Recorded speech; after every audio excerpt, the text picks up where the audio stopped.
Thank you for joining me. This is live number two. The earlier live, I gave you a brief viewing of my new apartment. Hope you enjoyed the little short tour. I'm grateful for this experience.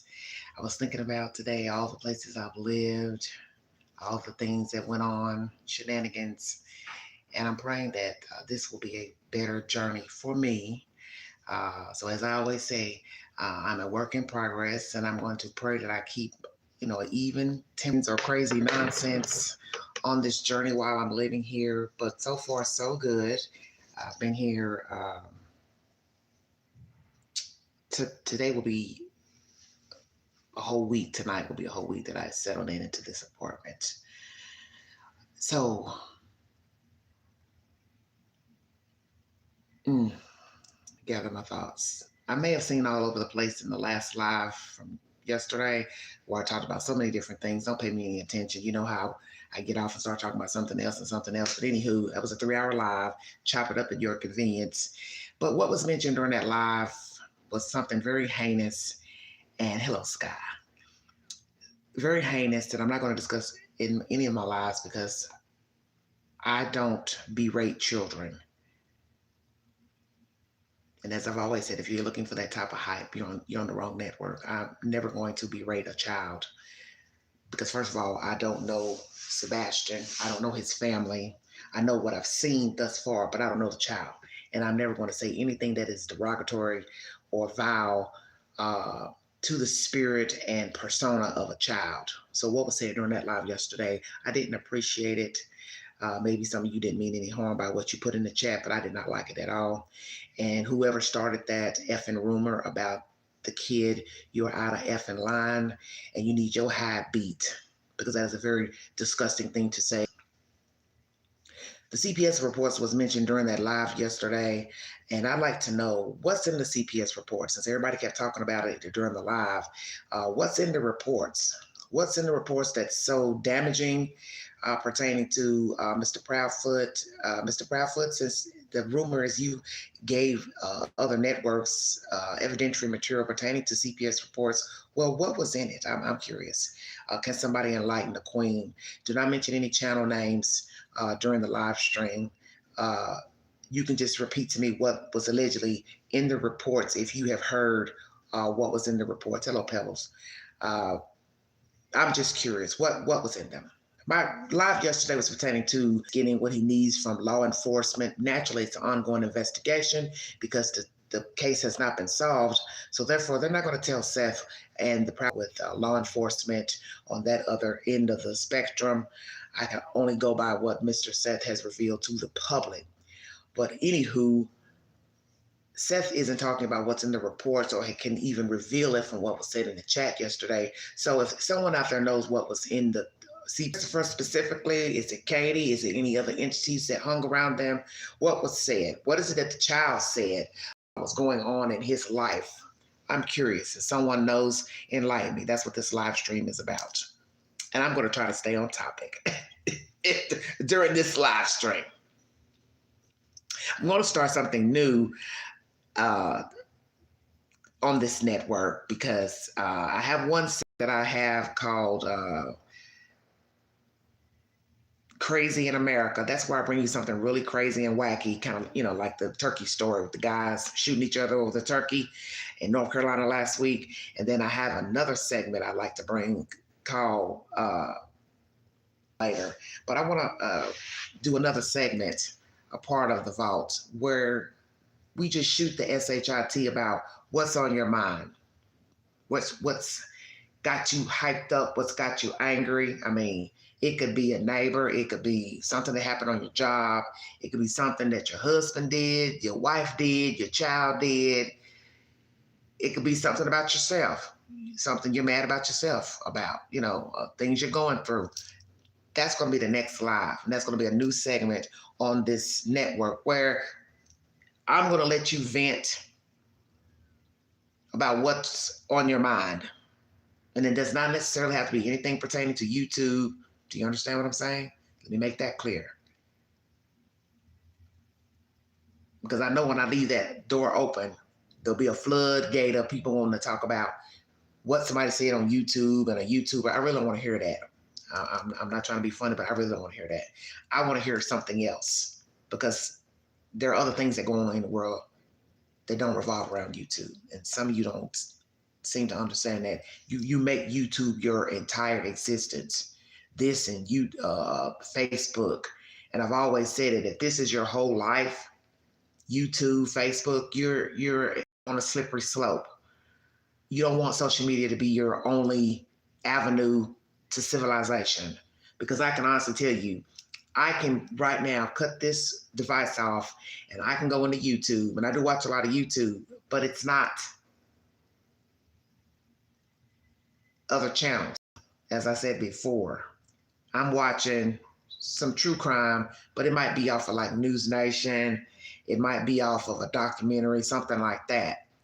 Then I watch my home decor stuff, my declutter videos, DIY type stuff, occasional movie or something like that. But it's none of this hee-haw type mess that's on YouTube pertaining to these true crime cases. No, I don't want no parts of that. And once again, I want to say this to Chris Thorne's. I had said I watched Strategic Eyes. I do watch Chris Thorne, so I want to put a correction because I don't want him to feel no type of way. Chris does a lot of commentary about children cases, which you all know how I feel about talking about children cases. I really don't like delving into the belly of the beast when it comes to kids. I like to talk about different things, but that is Chris's specialty. So I want to make sure I let people know I do watch Chris Thorne's show because I said I only watch really one person. I do watch Chris as well. But lately, I just ain't been getting into the hee-haw of all these, stories, pertaining to children. The only story I've really been on has been about Celeste Rivas, pertaining to a child, a minor. All right, let's get down to business. What's in the CPS reports, everybody? Be the issue. That is just some he said, she said. What I want to know is, did the child make allegations against the Proud Feet? That's what I want to know. Did Sebastian say that one of these parties or both or anyone related to them was abusing him, talking down to him, belittling him, bullying him, putting their hands on him, giving him hard punishments? That's what I want to hear. What was actually said in the reports? Yes, he did. Oh, you saying the child made allegations against Mr. Proudfoot? Did he make any allegations against Katie? I cannot believe it's been this long and no arrests have been made. Yes, it's very sad. Hello, OG. Thank you for joining me. I want to address the commenter who came on my channel, I guess yesterday or whenever, because I'm trying to stay mild-mannered. That is something I'm trying to work on. Because I rarely get hyped when I'm off here. I only get hyped if I'm dealing with a fool. And that's something you all don't see. But let me say this to the person who commented. Oh, Lord. The exorcist is about to come out. Lady, don't come over to this playhouse. Let me make that clear to you and any other fool. I'm not what you want. Don't you ever come over to this playhouse telling me about other missing children who have been missing longer than 21 months.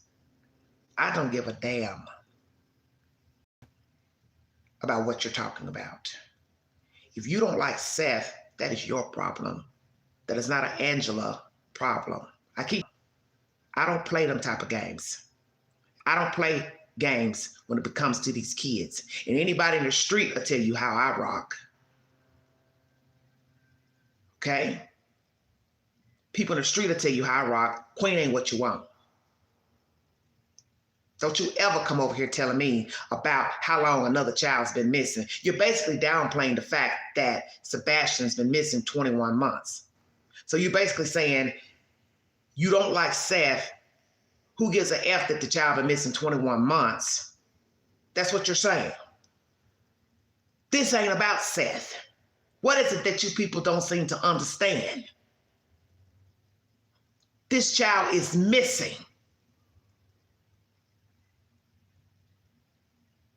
He is missing. You don't have anything decent to say about the child, you better carry that nonsense on somewhere else, because I'm not going to let it fly over here. He's a child. He's a child of God. Do you understand what I'm saying? You want to put out some stupid ass commentary about a child that you don't know. You ain't got a dog in the damn race. You shouldn't be saying nothing about him anyway. Well, he ain't been missing 20-something. There are other kids been missing more than 20-something months. So what? So what? This ain't your kid. This ain't your kid. Last I checked, I ain't seen you on the news saying that's your kid. He ain't your niece, nephew, nothing. He ain't a cousin, first cousin, second cousin. He ain't your grandkid. So what you coming over here trying to school me about what Seth? I don't give a fuck. Let me make that clear. Don't try to come over here and wind me up like no toy, no doll. Because it's people like you, the reason the case is where it is, because you all don't know when to stay in your lane and leave well enough alone. Had the right people got involved with Seth, all that SHIT would have never happened in the first place. And I'm not saying what Seth did behind closed doors and what type of conversations he was having with people was right or wrong. I ain't got nothing to do with that. You got to stay focused. The chip is about the kid. Not about their mamas and daddies going on live streams, what they were saying to people behind closed doors, who was flirting with somebody and all of that, who was liking whom and all that. It's about the kid. And everybody got sidetracked because all these entities, whoever Seth wanted to like or date, he is a man. You people sound stupid. What did you worry about what his penis is doing? Ain't none of your business. He's a man, whether his child is missing or not. And he want to go sit on top of his roof naked. That's his business. Is you worried about Katie and her husband screwing up what they were doing when their child was missing? Hell no.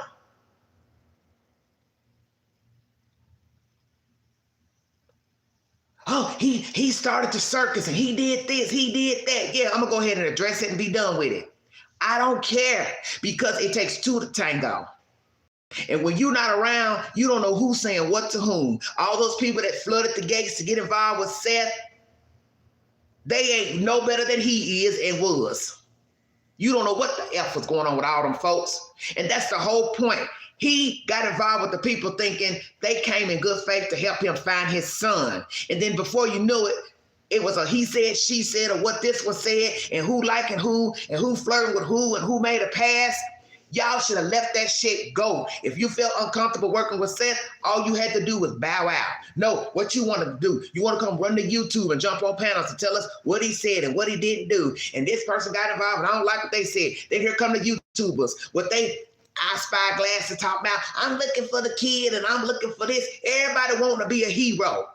No, you're not going to be a hero. You being messy. And that's what's wrong with a lot of you. You don't know your place. You have got to learn to stay out of the way. I have to tell myself that. This person, I probably don't need to get involved with this person. It's the same game. But we are talking about a child missing. We're not talking about some hee-haw ass shit out here in the street. I'm talking about a kid. This is totally different. Everybody needs to stay in their lane. And I think Seth has probably learned that. As for the Proudfoots, no, they don't give a fuck. They don't mind talking to every hee-haw person, hillbilly they want to jump into the pot with, because their focus isn't the child. Ain't you done figured that out? When you got people that want to be messy, jumping on podcasts and gossiping and putting out lies and misinformation, lies, that should tell you, okay, something ain't right here. We're supposed to be talking about this kid, how to find this kid. Why are we talking about what happened in 1912 or what happened in 1972, what happened in 1984? The focus is the child. And a lot of you like mess because this is probably how you live. So you getting a jolt out of this hee-haw ass mess up here on YouTube. Better check yourself. Better check yourself. Because you might end up one day in the hot seat and your ass on the news, and we're gonna be talking about you and what you ain't been doing when your child go missing. And it ain't gonna feel good. You see, you reap what you sow. I'm trying to get the word out about a child missing. I don't care nothing about that hee-haw mess down there in Hendersonville. Do you understand what I'm saying? I could care less. Because I already know they don't care about the kid. That's obvious to me. Now, it may not be obvious to you. That's between you and your maker. But I, Queen Angela, I can see what's going on. It's called deflection.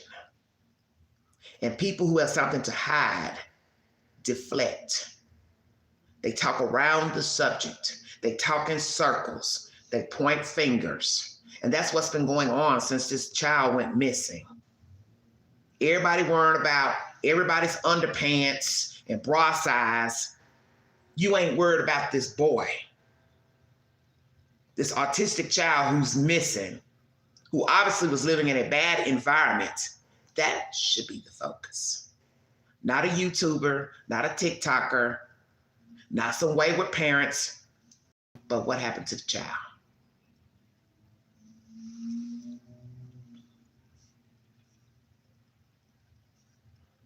Well, I don't want you all mentioning any YouTubers in the chat. Please don't mention no YouTubers in the chat, okay? Because they are irrelevant. And that's how I look at them. And that's how you should look at them. You should look at them like lint on your coat sleeve. What do you do when you see a lint ball? You pick it up and you flick it in the trash can. And that's what you should be doing with these YouTubers, TikTokers, whoever they are. Flick them like lint. Because let me tell you something. It is easy for us to get up here and talk about people and what we're doing and should be doing. But we all know that we wouldn't want people talking about us. You wouldn't want nobody talking about you. You wouldn't want nobody making a live stream about you. I wouldn't want nobody making a live stream about me. Nobody wants to be in a hot seat, okay? I know we're all flawed. We're all flawed, okay? I get that. But you got to know your lane. We're talking about a child. He can't defend himself, whether he is, alive somewhere. And like I told you all yesterday, well, if he is alive, you got to think about where he came from. He was in the custody of the Proud Feet. So if he was with these people and he wasn't happy there, what makes you think he's somewhere else and happy? Because they would have been the orchestrators of putting him somewhere else. And if you're looking at these people, you got to use common sense to say, well, the child couldn't be happy at the next place because they're the ones who put him in that place. And why would they go put him somewhere else? For the very reason we're here. They didn't want him. By now somebody would have been told you, I got the kid. I'm taking care of the kid. I'm taking care of the kid. He's in our possession. They gladly would have turned Sebastian over just to get the damn reward money. Not to do the right thing to say, I have possession of this child, but to say, hey, I got the kid and where my check? As for GoFundMe money and everybody and the nasty comments about that, the woman made in her commentary. First of all, are you paying Seth's salary? Seth had a job before his child went missing. Seth has to be able to live and eat and pay bills. You don't know who that man owes before his child went missing. Same with the Proud Feet. People have to work, they have to eat. And that's something that some of you dodo birds don't seem to understand. A person has to pay fucking bills here in America. The lights just don't switch themselves on. You have to pay lights, water, gas in certain places. You have to pay a car note. You have to pay car insurance. You got to put gas in your car. So all this arguing about what he didn't do and he didn't go search. Did you go search? Did you go have search? You got a printer, you've been printing out flyers? What have you done? What are you doing? Your life don't stop because your child is missing. Just like when people die, the light company still wants their money. The mortgage company still wants their mortgage, the mortgage paid on your house. The bank wants that money. They don't care that your mama died, your sister died, your child missing. They want their money. So a lot of you are living in a bubble. To even be throwing that up about the money and he was only happy with getting the GoFundMe money and what he bought and didn't buy and all that. He still got to live. You see the Proudfoots, they didn't stop. Are they living in the gutter? Are they homeless because their child missing? Did they stop eating food because their child missing? Did they stop making mortgage payments because their child missing? Did they start selling off their property, clothes, shoes, RVs because Sebastian's missing? Hell no. You can't go out here every day for somebody you don't even know where to go search. You still got bills to pay. So that's a disrespectful thing to even say about GoFundMe money and he was only happy when the money coming in and blah, blah, blah, blah, blah. Well, guess what? No matter what somebody donated to him, to a reward fund, his child is still missing. How about that? So you need to think. Use your brain before you speak. No reward money has brought forward Sebastian. No GoFundMe money has brought forward Sebastian. Do the math. People still have to live and pay bills when their children, friends, family are missing. Everybody can't afford to stop working because their child is missing. You want to make nasty, derogatory comments about Seth and what he doing and what he was doing with money and all that. Well, I tell you what you should have done was got off your lazy ass and went and wrote him a check. You should have cut him a check for a couple $1,000s to say, here's a couple $1,000s to pay your rent while you get your faculty together while your child is missing. I'm so concerned about your welfare. Here, let me cut you a check for a couple $1,000. So you can go do what you need to do. For all you know, the man didn't even want to get up out of bed. Didn't want to talk, wash his ass. Speak on what you know. Because that's what's wrong with a lot of people, especially Americans. We speak on shit we don't know nothing about. Speak on what you know. And even now, if that man don't get one donation from a Cash App, PayPal, his channel, whatever, he still got to eat. He still got to drive a car. He still got to work. He still got to pay rent. Might have to pay a water bill, light bill. What you doing? What are you contributing to his pockets to sustain him while he figures out where the hell his son is? Are you doing anything for the Proud Feet? Are you giving them money? Are you donating money to them? Are y'all giving money to them? Y'all don't talk about their paycheck and what they doing and how they living. There's your bias right there. We already know they make more money than what Seth was making, but you ain't a word about they checkbook and they pocketbook and they bank accounts, because you know they living better. You know they're living in a nicer house that costs more than what Seth was living in. So go talk about that. Exactly. I don't hear anything. Did you say something? Because I don't hear anything. Yeah, because they live in house to hog without their child. Because that's one less mouth to feed. Come on with it, Queen. One less person to make noise in the house. One less person to be concerned with. One less person to go run and complain that somebody did something to him.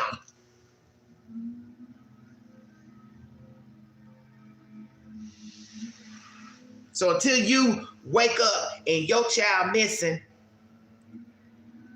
you need to shut up. You ain't never dealt with a missing child. Have you ever talked to people who got a missing child? I have. I've brought the cases to this network. I got at least 3-4 cases on the books where I've talked to people right here in Knoxville who had missing people. So let me enlighten you. Yeah, I'm going to take you to church today because some of you need it. Do you know what it's like to go to a crime scene where a person was stuffed up under a house? And we all were wondering where she was missing.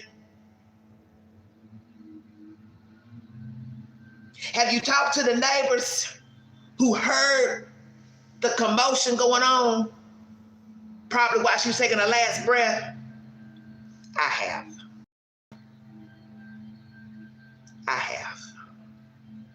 And you can check out the video, it's on my channel, where I go talk to the neighbors who just so happened to heard the commotion the night the girl died, and nobody could find her. And while everybody's wondering in the apartment building what all the commotion was going on, the boyfriend was secretly renting a truck and going in the house to put her body in a toolbox. Yeah, let me take you there, because somebody need to hear it today. He put her in an upright toolbox and took her to this house in North Knoxville on a dead-end street. And I took you all back there to show you what it looked like. And I had hives when I went back there, because I knew Satan had been back there. Grass was covered up to where you couldn't even see a sidewalk or a driveway. The house is abandoned.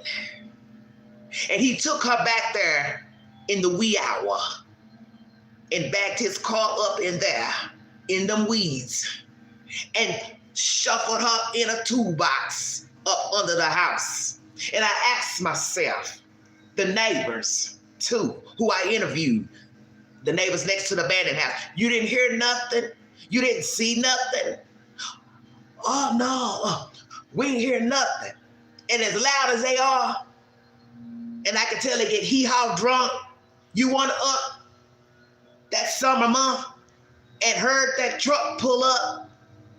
Yeah, see, Queen woke. You weren't up when he pulled in that truck and got out with an upright toolbox with a human inside of it? Her name is Deshina Kyle. And I know the family personally. And that motherfucker, he's doing life in prison for her murder. I'm telling you, to be that close to where a person was disposed of, it's scary as hell. Because as I was driving back there, it was like the road was closing up. Kind of like how I got when I went back in that where Chad Carr disappeared.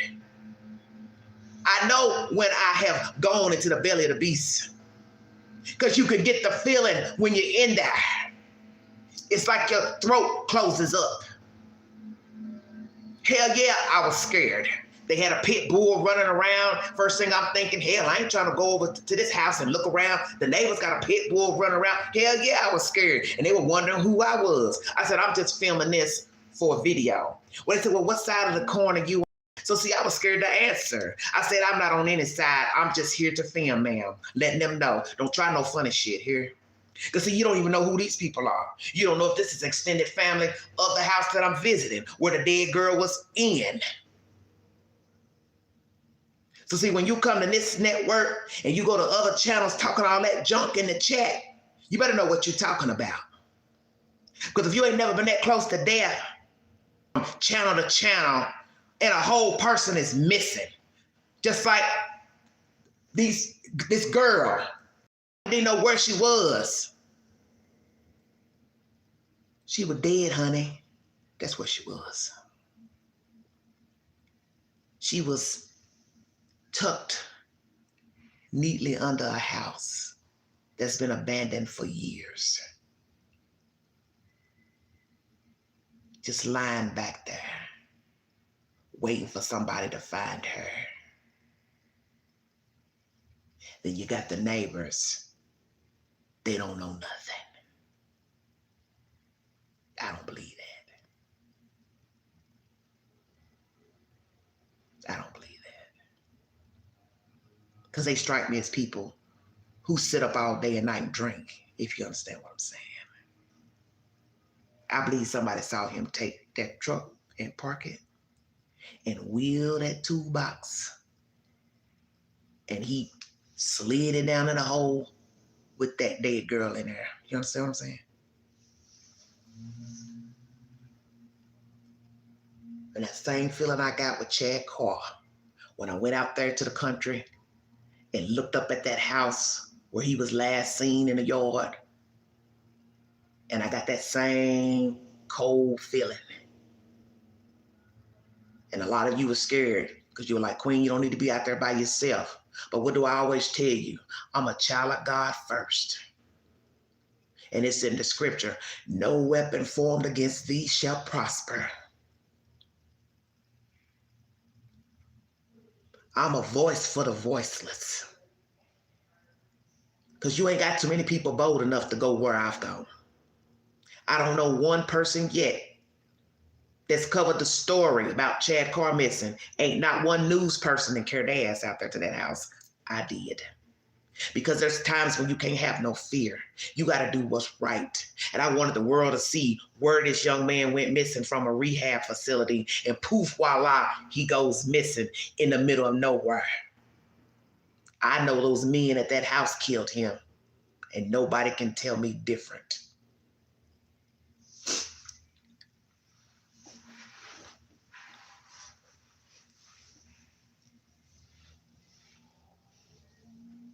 Hey, Brooke, you got to do what's right sometimes.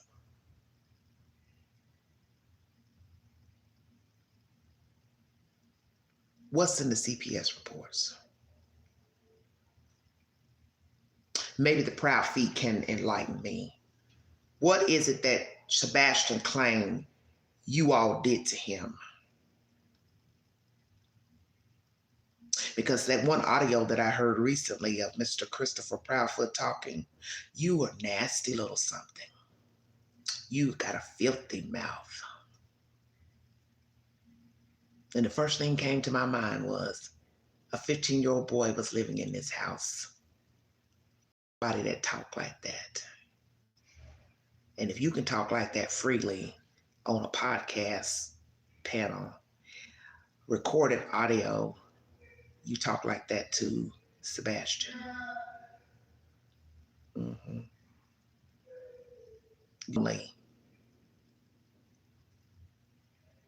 Wondering why my mother does not have my back. Why my mother is not supporting me living in this house with this creature. And perhaps you're a creature too. See, I can't say anything to Sebastian because he's not around for anyone to ask him any questions. Son, how are you feeling living in this household with these two creatures? And it seems to me he had a very lonely existence because I haven't heard one child come forward to say they went over to the Proud Feet's home to hang out, to do things with him. I haven't heard any of that. I haven't heard nothing vainglorious about his life. It seemed like a lonely life for a boy his age. And we have all types of children, whether they have disabilities or not, but they do have friends. Thank you, sweetheart. Thank you, Lil Red. We have all types of children who have all types of problems, and they have friends, they have associates, they have relatives, they visit them, they go places with them. I didn't get that feeling from Katie and Chris. I didn't get that feeling. I didn't get the feeling of children running in and out of the house, a joyous situation. I didn't get that. You know how you can get that feeling when you talk to people when they're describing their children and their children's lives? I didn't get that with Sebastian, that there are children running in and out, pets running in and out, playing on the lawn with neighbors and barbecues and functions. I didn't get any of that. I got a tyrant stepfather that wants to be a, Billy Badass, a $2 reality TV show, a mother who's not probably happy with raising the kid and being married to Christopher. She'll never tell that. Probably sitting around eating Doritos and drinking wine, can't wait for her kid to go to sleep so she could pop the cork. That's what I see with Katie Proudfoot.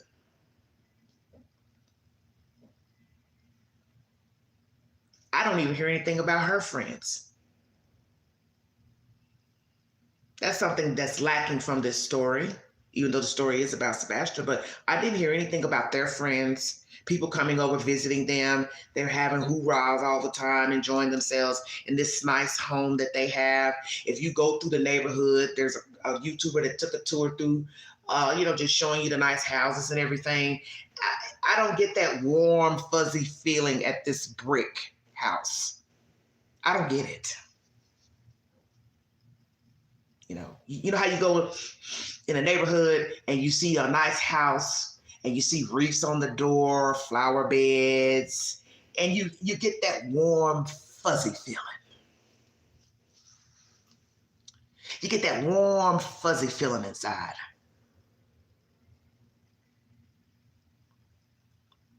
See, I'm a visual person. I judge things by visual. And I didn't get that warm, fuzzy feeling. You know that feeling where you want to go knock on the door and ask, can you come in and look around? Has that nice smell when you walk in, clean, fresh smell. You can't wait to sit down at the dining table or pull up on the sofa with a nice glass of lemonade. I didn't get that feeling.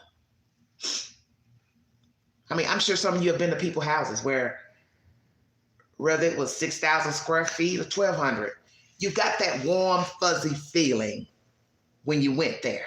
You couldn't wait to walk in their house. You walk in, it smells good, it's clean, it's comfortable, there's cheerful faces, people are glad to see you. Fried chicken and some cornbread or something good to eat on. Hell, if it's just a piece of pizza.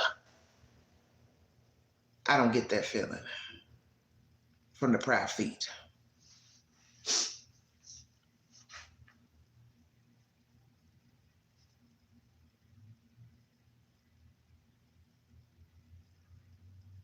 Exactly. You feel comfortable. You feel nice cars. She got a nice truck. Papa Bear got a nice truck. But they ain't getting no shit. Have you met people like that? That underneath all of that fluff, underneath all of that fine clothing and Gucci bags and Gucci. I said that because life is an illusion. Haven't you gathered that if you're above 18 years of age? That all that glitters is not gold. As I said, I'm a visual person. I love taking drives, okay? I'm definitely my father's child, God rest his soul. My daddy was a driver. He loved to drive. My daddy could drive from state to state, eyes open, never sleepy. Take you in the best neighborhoods. My daddy could drive you and he could literally put you to sleep just driving because he loved to drive. And that's where I get that visual from. I love seeing things. Okay? Follow me. On your drives from here to there, don't you wonder sometimes how people live? This goes back to that cozy, comfortable feeling when you go in people's houses. When you're driving down the street, down your street, your neighborhood, do you get a cozy feeling? Because I know everybody don't live the same. Everybody don't live in nice neighborhoods, fancy neighborhoods. You know what I'm saying? But when you're driving down the street, bicycle, bus, car, whatever, you're looking out the window and you just look at the pretty houses, the apartment buildings, and you thinking, well, I wonder how they're living over there. I wonder, do they cook in that house? Do they eat out a lot? Do they have children? Do they have a dog, a cat? Do they work, don't work? What do they like? And if they have children, do they treat the children well?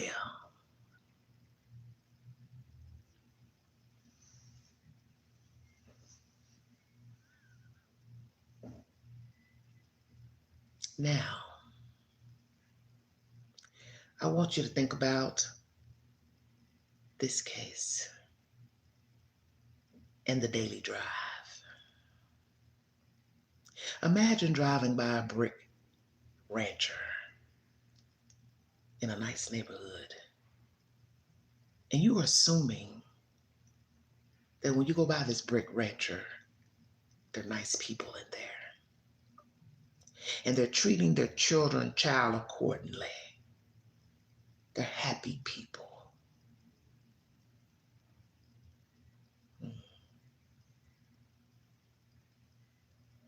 Until one day you watch the news and you hear that a little boy is missing who's autistic. And you start to feel really messed up inside. Man, that's terrible. 15-year-old autistic kid missing. And then you watch the news and listen to the mother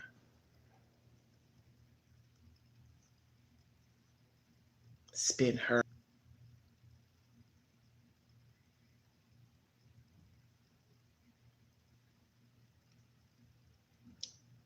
And if you have a discerning spirit, you start thinking not so nice thoughts. And you start hearing all these horrible things about the stepfather.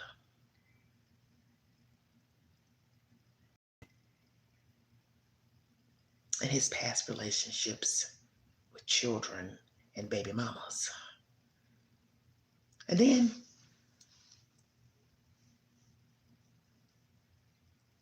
you keep floating on YouTube. And then poof, the baby mama comes up. She starts spinning you the story of what her life was like with this man, how he was abusing her children, and how she sadly got pregnant by him. She didn't leave well enough alone because she was lonely. And this is what loneliness does. I think some of you know what I'm talking about. You do stupid shit when you're lonely. We all can say that we have, okay? And she procreated with this thing. And this thing didn't even want to visit her in the hospital when she gave birth. Stay woke now.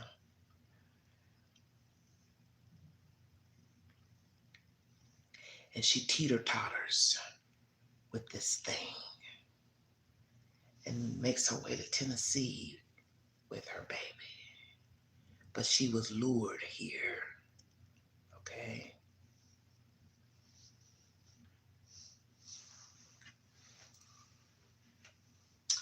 And he and his family tried to take her child from her, her little girl. And she had to learn the hard way, being involved with Christopher Proudfoot.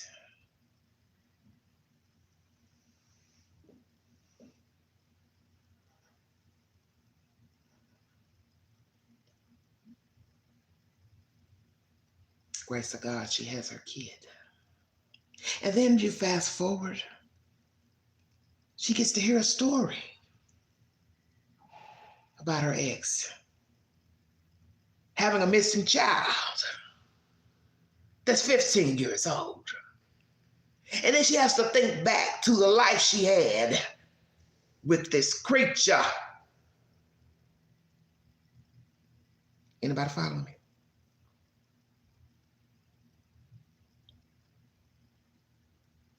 And the first thing she's telling herself, I done been in the belly of the beast with that thing. And now another person has got to. But we won't listen. We won't listen. Don't you all see the analogy here? Who is the common denominator of this story?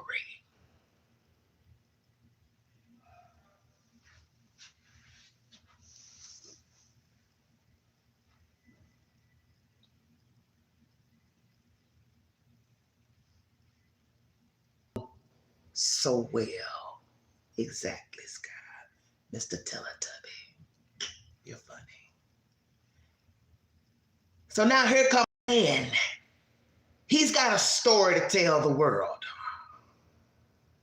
My son was in the house with that creature. And I don't know where my son is. So you should know every day Nina thinks about Sebastian and Seth. How could she not? You know what she's saying to herself? I was lucky.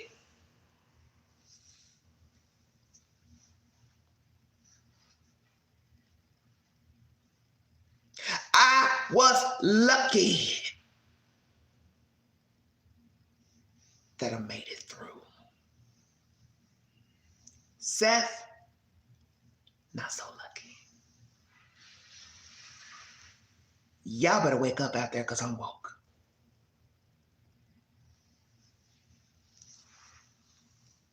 Thank you, Tropicana. Don't you see he's the common denominator of all these people who have gotten involved with him? How many fingers you got? Because you can best believe you got a few people who can come and tell a story about dealing with Christopher Proudfoot. And they didn't fare very well. Now you got a whole human gone. Poof, voila. And I don't care what nobody says. I done went underground with mine. Hell no, she can't come see you. You just send me my child check. We all right. You think I'm gonna send my child to go stay in a house where a whole child missing? Hell, I'll freeze over first. Give a damn about no judge.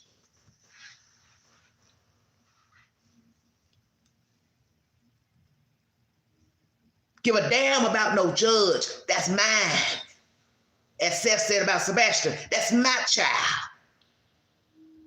So hell no, I ain't gonna send my little girl all the way down here to Tennessee to stay with them. Do you know I cringed last year when I heard that little girl had made it down here to Tennessee? I cringed like that was my child. Because all I kept thinking was, Lord, have mercy, Jesus. What are they saying to the little girl? Are they slipping up saying something? What is the little girl feeling? How Nina feeling? That ain't even my child. And I was mourning her like she was deceased because I was scared. I didn't know. I said, Lord Jesus, please don't let them do nothing to this little girl because I don't trust these fools. And then they got pictures. Somebody that took a picture of Katie in the restaurant with the little girl. And my child had so many crazy things going through my head. I was like, this is not good. Go get your baby. Because you all ain't looking at the bigger picture. If these people unalive this boy, they are in the hands with a whole kid. They got a whole kid they sloughing off on top of. Can you imagine the story she gonna tell us when she grown if we find out the worst thing has happened to Sebastian, that little girl gonna have a story to tell. To Dateline, Oxygen, come on with it. She get to tell it. Oh, I was in the belly of the beast. I was in the belly of the beast. That's my daddy. I'm ashamed to tell you, Christopher Proudfoot is my daddy. And he got a whole kid missing with his wife, Katie. So do you see what I'm trying to tell you? This story ain't getting ready to stop. Somebody don't hear me.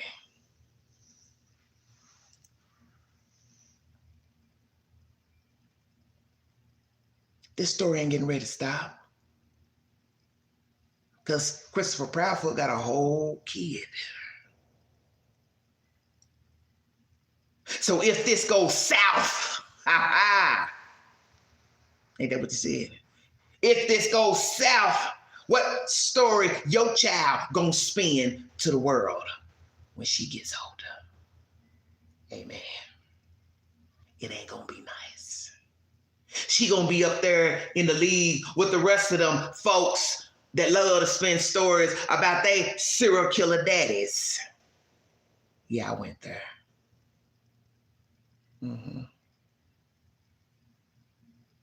This ain't no game. See, a lot of you, you got to get the fluff out your ears.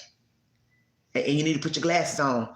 And you better look at what's really going on here. This is deeper than just a missing boy.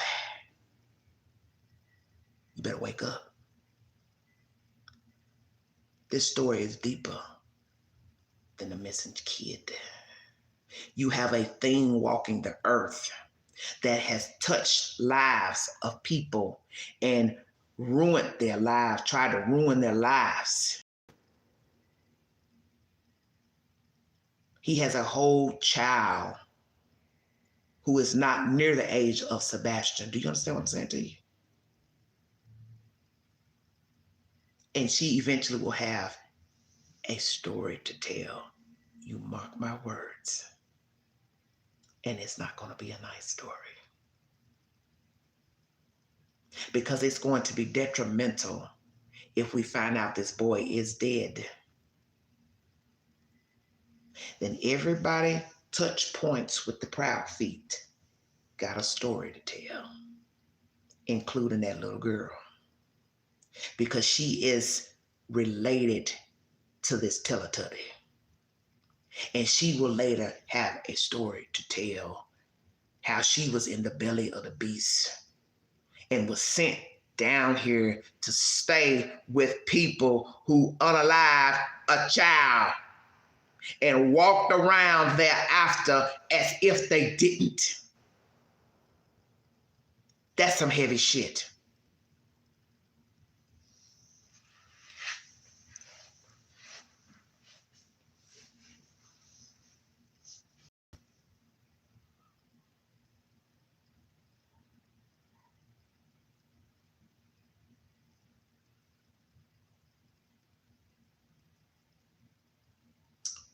Thank you, Lil Red. It is time to tell the truth. See, a lot of people are jaded. This is why we stay in trauma with people, because we don't want to call people out on their shit. That's why I said I have my own front porch to sweep. Do you understand what I'm saying? I got my own demons.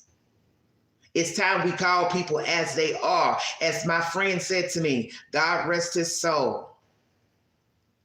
He said this to me about a man that I was involved with, on and off. And now he's half-assed coming back in the picture. It's a long story. But he said to me, he said, Angela, why you can't accept that it's a snake?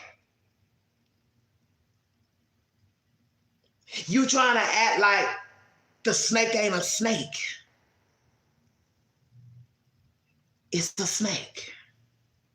The snake ain't gonna change. Why you mad that the snake bit you? And you want to go back and deal with the snake knowing it's a snake.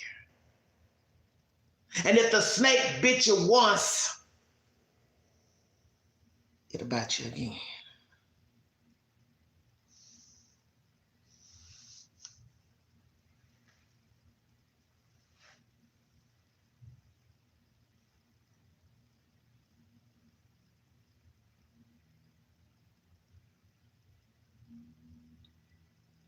Sometimes you got to keep getting bit until you realize, I'm tired of getting bit by the snake. It hurts. We're hard-headed creatures. That's why we suffer. Because we refuse to accept that a snake is a snake. We keep going back in. And sadly, you can go back in, but you can't come back out. Do you all understand where I'm going with this? You keep dealing with folks, you're going to fuck around and find out the hard way. And it could be the hard way where there's no point of return. Do you understand? That's what happened to Z. And sadly, on this last run, a whole child came up missing.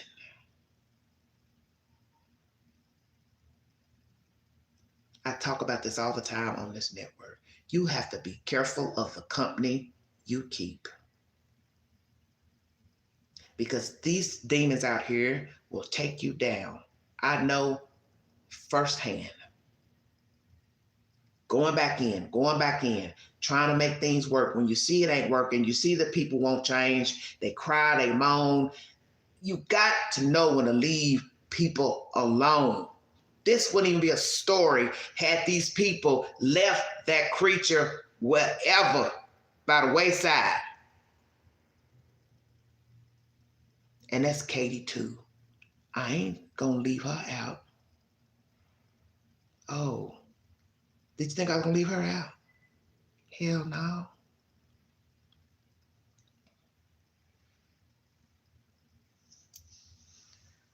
This is a two-headed snake.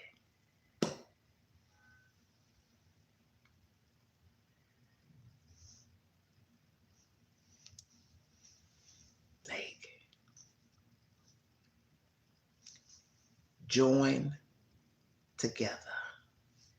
I'm getting ready to go into belly to beast on some of you. Some of you are not familiar with my style. You're about to get an eye-opening experience. What did I used to tell you as this mess in Hendersonville? They are evenly yoked. The earth brought these heathens together to mesh as one. Just like it says in the scripture, you become one, but instead joyfully one. It's chaos one. Come on, somebody. A whole kid missing up the road from me. And the two were demonified before they met one another. So poof, voila, more drama, trauma, CPS, drinking, drugs, and a whole kid missing. And 3 boys in the state of Tennessee's care or somewhere else. Are you following me? Down the highway. Chaos met chaos out west. And they met. It's called 6 degrees of separation, baby. Look it up. Chaos met chaos. That creature met another creature by the name of Katie, and they became one. And then they migrated on down here carrying all them secrets and vileness down here. A went and told, wanted to be close to his son. And little did anybody know that there was about to be an explosion. Do you understand what I'm saying to you? We're talking about a two-headed snake. East Tennessee, Middle Tennessee. They are one and the same. Boy, letter S, Sebastian. Okay?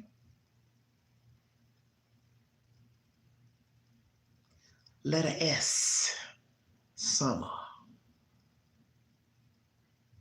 Both have allegations of CPS involvement. Each child was with their mother last. Each case has a father figure doing all the talking. You can go, God.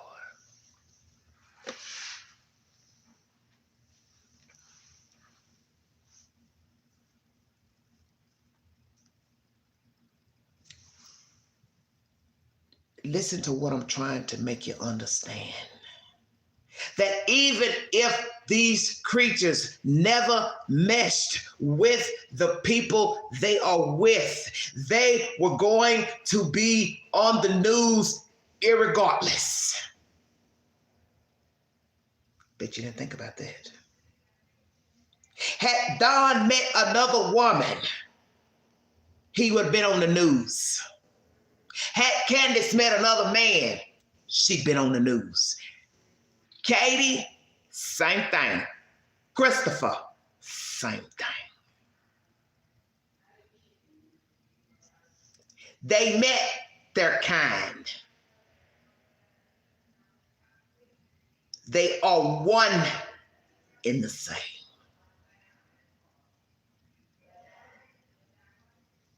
They are flawed.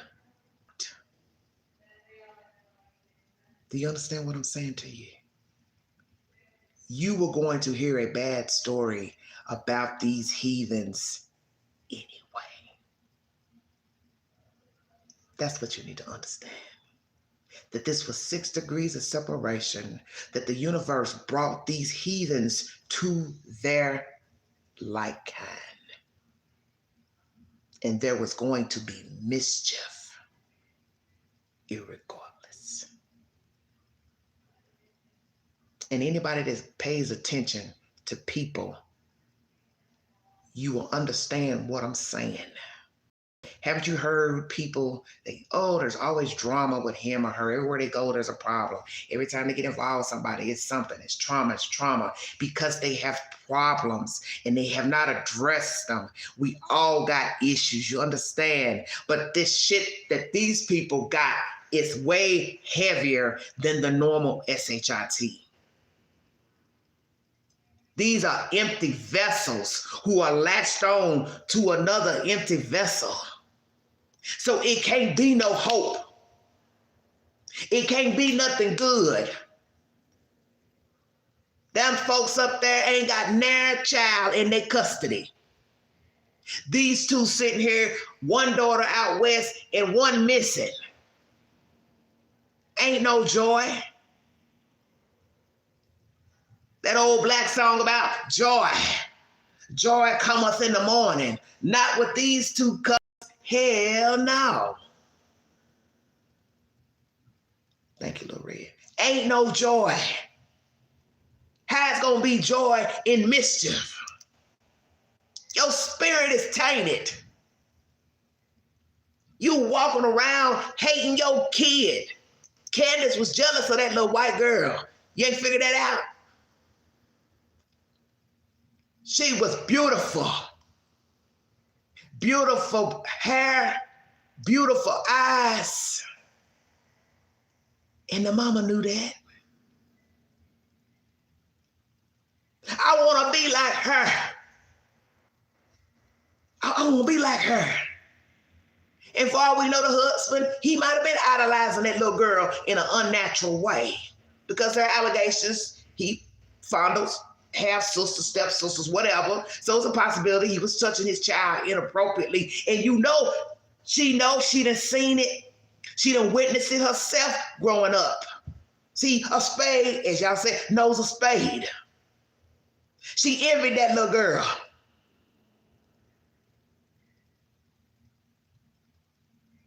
Don't make me testify on this live because I don't like putting my business out there. But I can tell you, a mother can hate her own child. Loathe what she brought from her womb. And that's some heavy shit when your own mama hates her kid. Because what did I tell you? We didn't ask to be here and we didn't choose our parents. So what you mad at me for? I didn't choose you. I didn't choose you. You chose me. You brought me here. You owe me a good life. But you couldn't because you were so fucking evil. And this ain't the only story. You might have a story that's the same, but you alive to tell it. They can't tell it.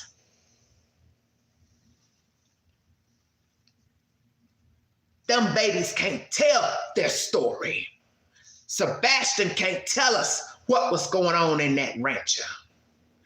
Summer can't tell us, but them brothers can. And that's all I've been waiting on. Because once you're out, and he eventually gonna tell it.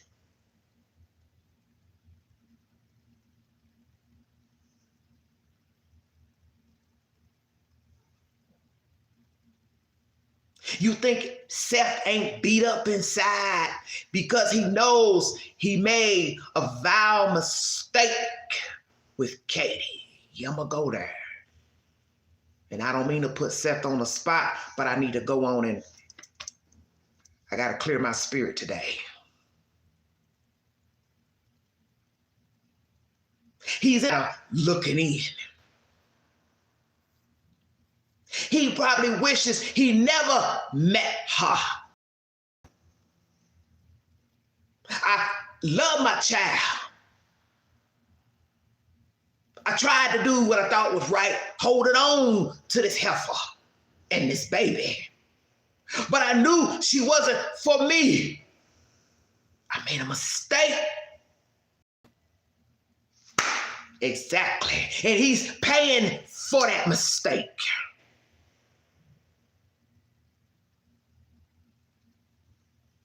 He's paying for that mistake.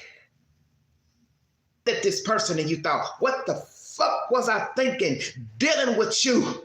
You ain't been nothing but a problem. You've been dead weight. You've been carrying around this thing latching on to you when you knew you should have let it go. But we live to make mistakes. We're supposed to learn. I know I'm hard-headed, my damn self. It ain't never gonna be different because that person don't want to change. They happy in their misery. You gotta say, I'm better than this. I'm better for me, my kid. I want out of here. Just imagine that Seth stayed somewhere else with his kid. She had never took the little boy. We wouldn't be here today.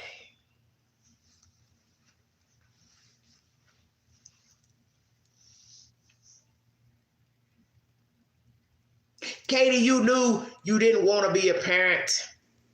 And as I tell people, there's nothing wrong with saying, I ain't cut out for this. Because the thing about being a parent, you don't know until you get in that position. But you should have let Seth keep his child early on.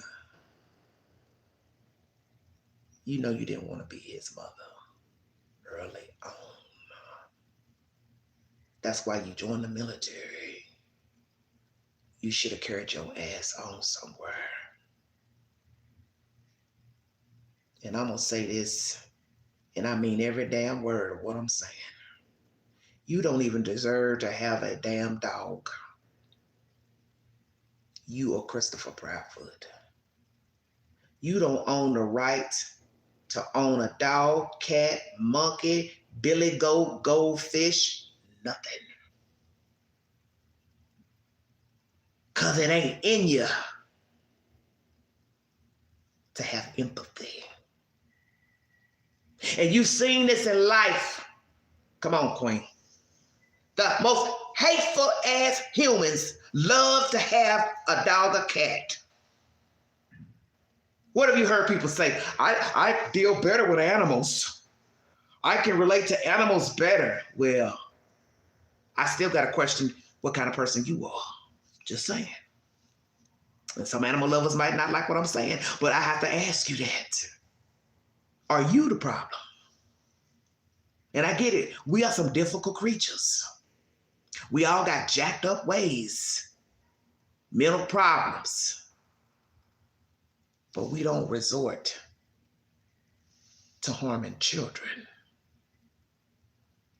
That is never supposed to be on the itinerary.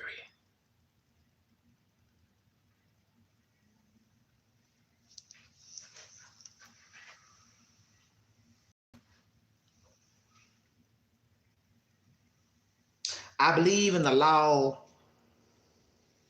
If you have been accused, it's no different than a child.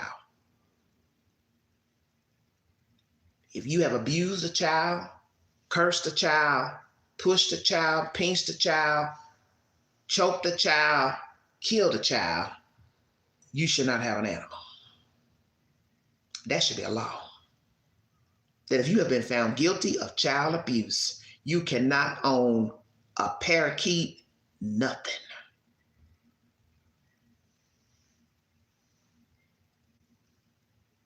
What is in the CPS reports? 41 people viewing, thank you. What is in the CPS reports? What did this child claim about the Proud Feet? What did they do to this boy child? What is the truth to any allegation made by Sebastian Rogers against the Proud Feet?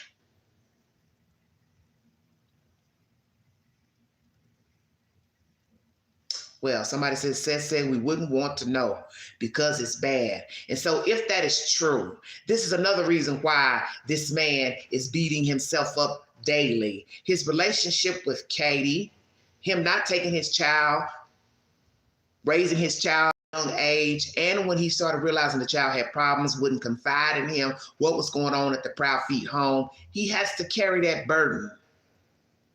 Besides knowing his child is missing and a possibility that the child may not be alive. That's a hell of a burden to carry. You're talking about a burden times 10, 20. That's a heavy load to carry around. This is why I say beating up on this man is pointless because you are not in his shoes. You're not in his place. Yes, it's easy to judge. But I'm judging these Proud Feet because they don't show any empathy. And I'm a good judge of character. I can read a motherfucker a mile away. And I know we're going into year 2, I ain't misread nothing.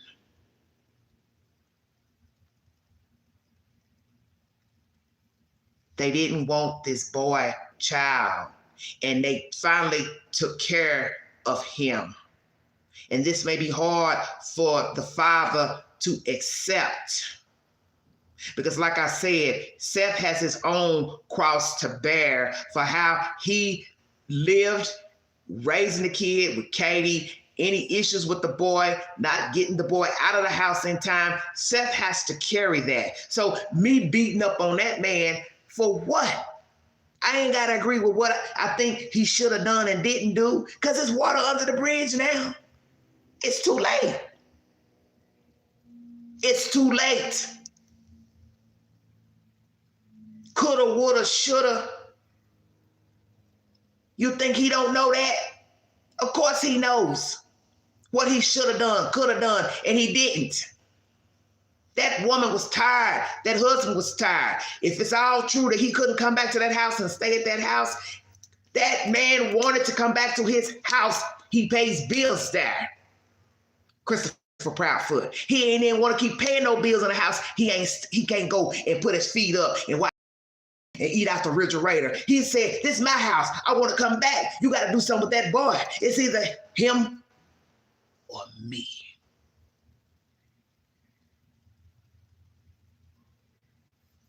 I know they said, that big black woman, she got her ear to our window. No.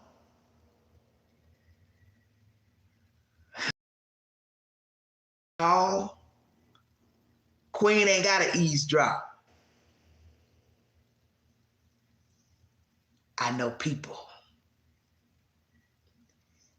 And I done lived. And I got my own story that I ain't shared outright on this channel. A little bit. That's why I know. That's what you told her. Because I know people. And people are predictable.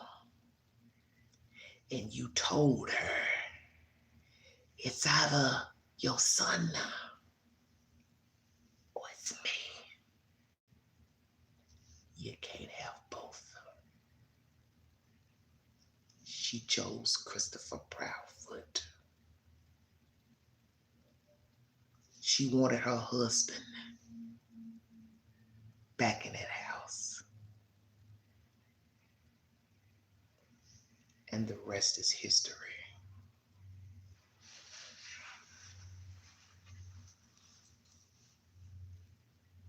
Now tell me I'm lying.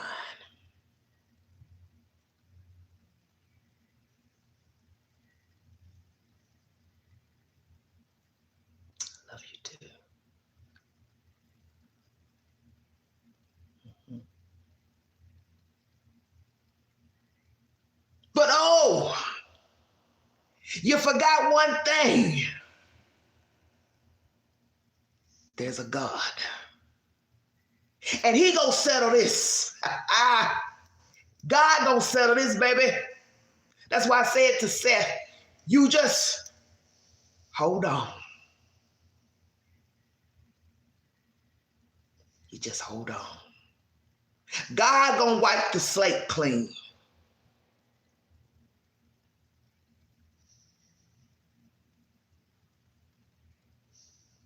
You don't gotta worry about it no more. God got this, baby.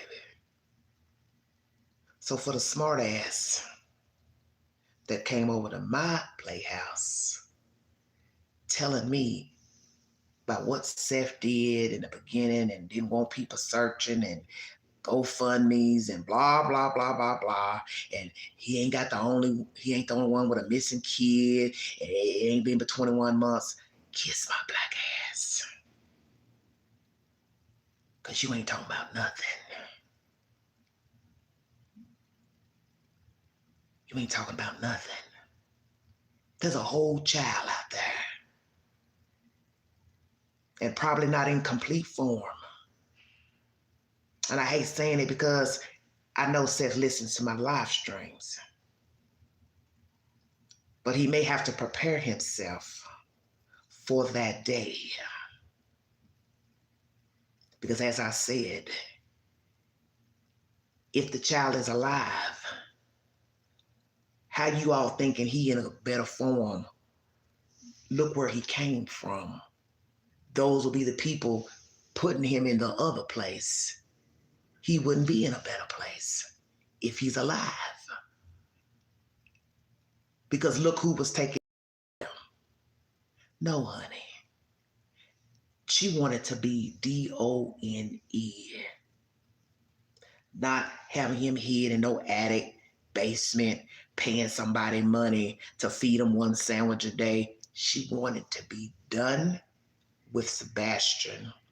And Christopher wanted to be done with this boy as well. Because Christopher does not like children. Let's make that clear. I don't believe that Katie likes children. That's why I said the universe brought these two heathens together and made them as one. You better wake up because I'm woke. The universe brought these two heathens together, just like the whales, and they became one equally. And they are of a like mind, of a like kind. That's why they gravitated to one another. I'm woke. Are you woke?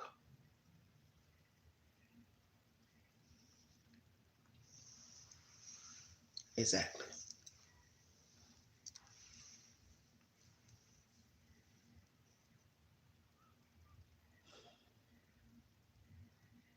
There's nothing more disturbing than hearing that a child has been abused by his or her caretakers. And sadly, in this world, children are put into foster care to only be abused again. They may go through 40 homes, 30 homes up until the age of 18, and they go out into the world troubled. Their spirits are troubled. They are angry. They are bitter because they have been mistreated. And then they become lifeless souls to go out and repeat the same chaos again. And so this is what you need to understand about people. The reason why a lot of people act like the proud feet is because they were mistreated as children. Say, well, now. And they ain't never recuperated. They ain't never recovered. So now they go out into the universe and they are putting out the same bad energy that was put upon them. You can best believe Christopher ain't had no great life with his mama and Paw, and nor did Katie. And they went out into the universe and went from person to person to person until they found that like kind with the same evil spirit and then became one.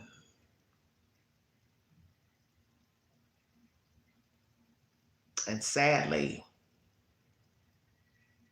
a little baby boy grew up in this mischief. And then poof, he disappeared at the age of 15. And I think we all know he didn't just disappear. No. He didn't walk out of the house. Nobody knocked on the door. Nobody cut the screen and took him out of his bed. Nobody broke into the house. You know what happened to this baby. A lot of you don't want to face the facts. Possibly the father don't want to face it. He doesn't have to because this is Seth's journey. This is not Angela's journey. This is not Holly's journey. This is not Lil Red's journey.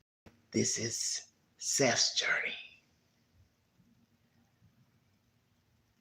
As I said, it would be nice to know the child is alive, but as I said, you still have to be realistic to who put him in the next place, and why would you think that place would be better than where he just came from? It wouldn't.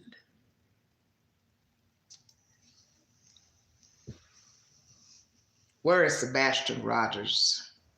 What is in the CPS reports? What happened on that fateful Sunday with this child and his mother, Katie Proudfoot? What are the allegations against Christopher Proudfoot? I'd like to know. If somebody would like to enlighten me, you can reach me on IG, big.sexy.71, and I want to see something, which by law, we're not even supposed to be seeing any CPS reports because nobody is supposed to be showing and sharing that type of information. But I am tired of hearing about what was said. I don't like all that he said, she said. I want to know what the boy alleged was done to him. I want to know.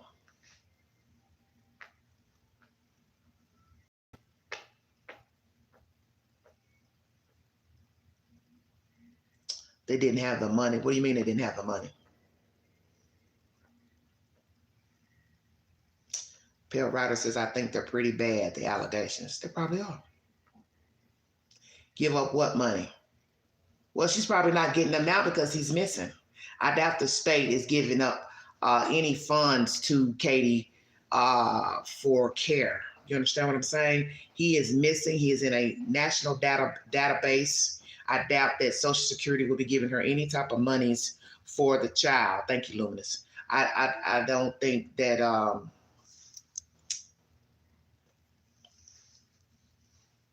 she would be getting any money because it is known that the child is missing. So I don't see the state, the government giving her any money knowing the child is not in her custody.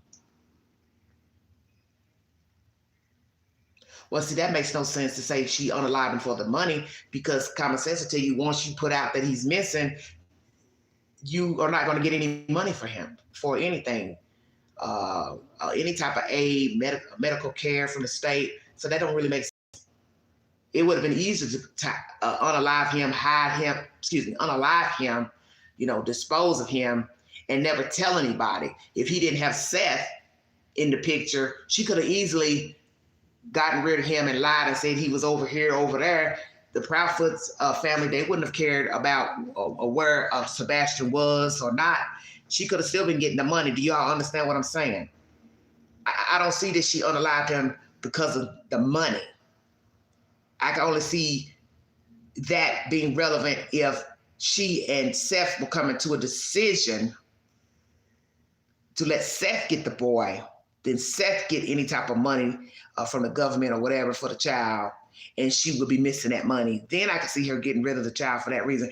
I think it's the old-fashioned. She didn't like her child. She didn't like the fact she had a handicapped child. She was ashamed of having an autistic child. The husband didn't like the child. They mistreated the child, and they got rid of the child.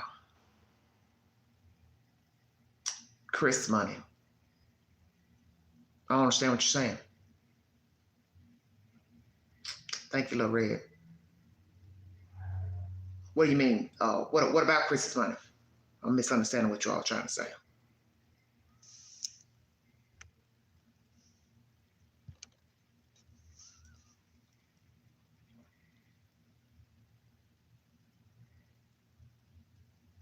What about his money? What does his money have to do with Sebastian? Suppose his family is wealthy. Okay, but what I'm saying is, what does the wealth of Chris have to do with Sebastian? I don't understand what you all are saying.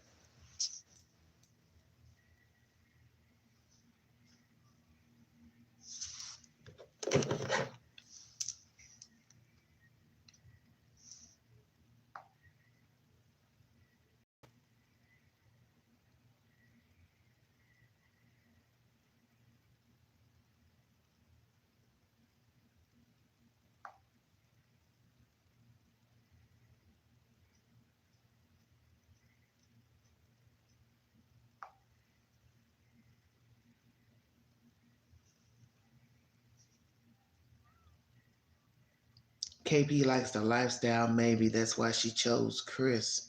Oh, you mean chose him as a mate? Well, you got to remember, when they married, they were living across the country. They weren't in Tennessee. Allegedly, she was given an ultimatum. Him or Sebastian, she chose her. Yeah, I believe so. Yes, that's what I said. It was either him or Sebastian is what they mean. Okay, she had to leave. Okay, that lifestyle. Okay, I got you. Okay.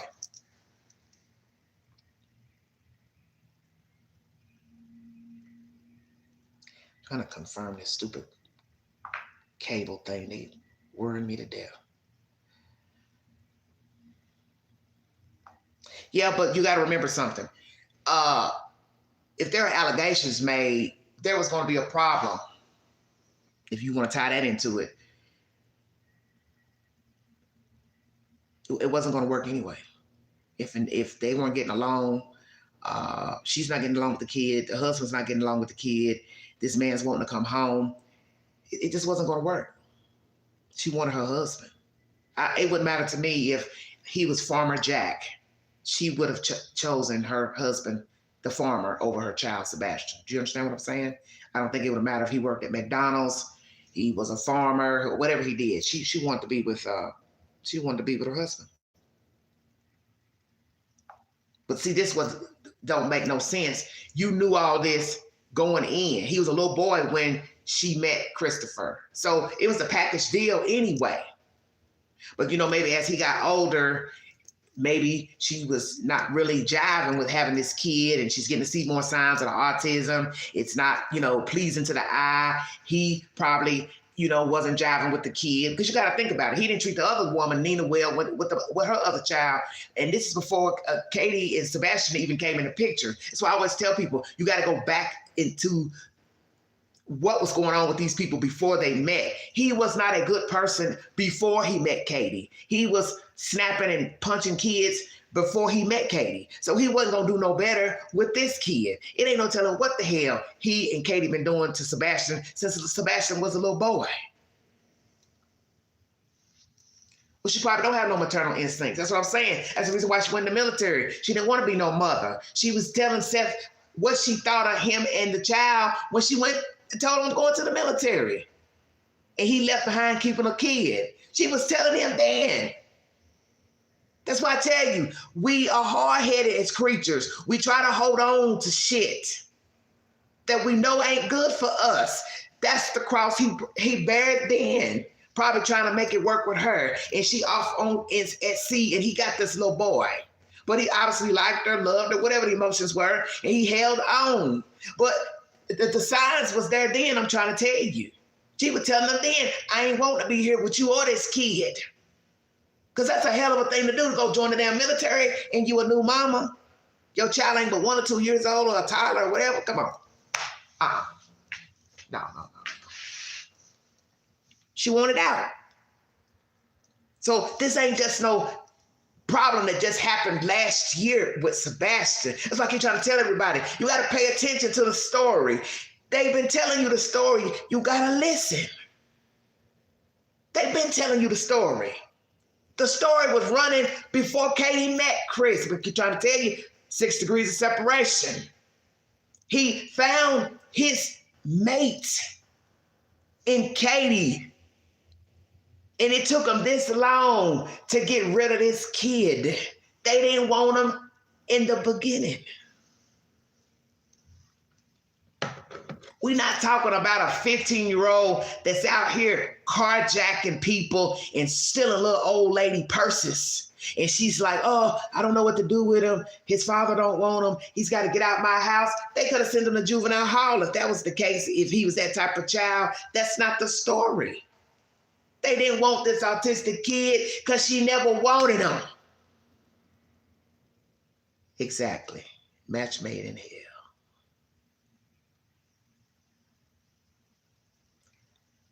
It's a double-edged sword, Ryder. I don't want Seth to have him because Seth gonna still want me to be involved with him. Pay attention. I done told y'all this over a year ago about this Seth stuff. If Seth got the kid, she still would be expected to be in the life of the child. Anybody listening? You think Seth gonna always want to keep the child, even though he raising the child? He still expect the mother to want to come get her son. He might say, hey, it's the holidays. Hey, it's the weekend. Hey, I'm gonna work over. Hey, I got a date. Hey, I want to take a cruise. Can you keep Sebastian? Hell no. You found him a babysitter. She wanted out. She wanted to be completely out, done, finito, no more.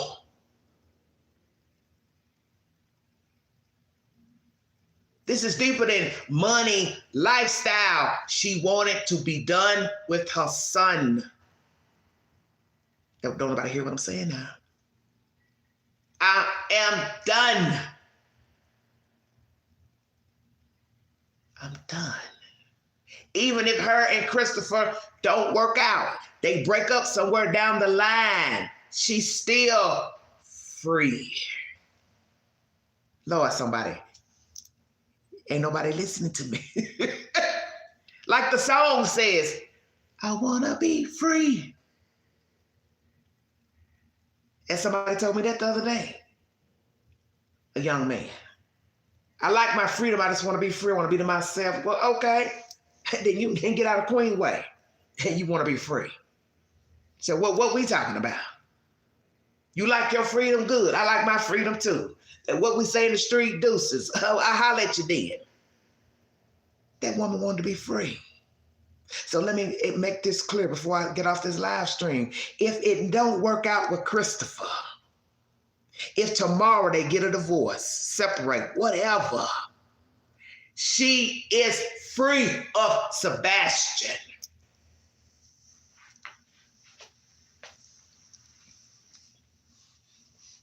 She found one Teletubby to put her in a nice truck, in a nice house. She can find another victim. You don't hear me.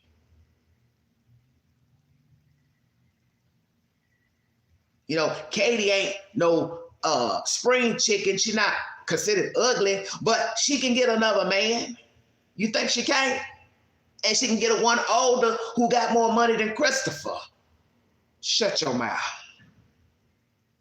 And you don't see them trying to have another bambino.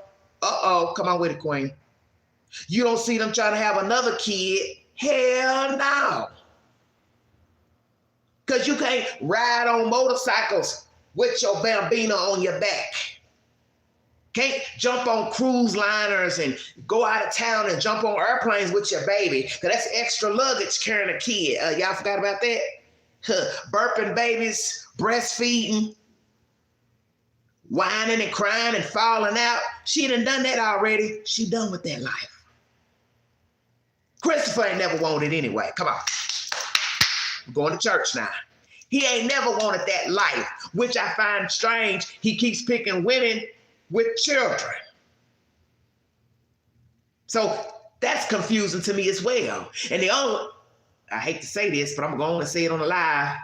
The only other reason a man picks a woman with children if he likes messing with her children. Checkmate.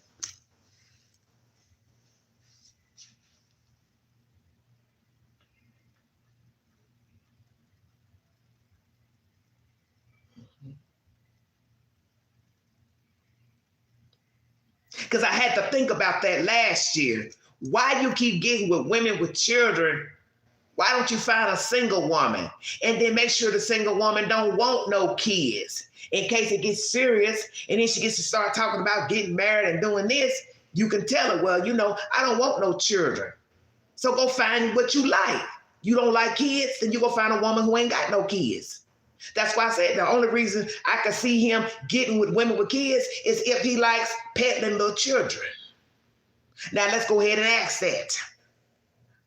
Christopher, do you like fondling little children?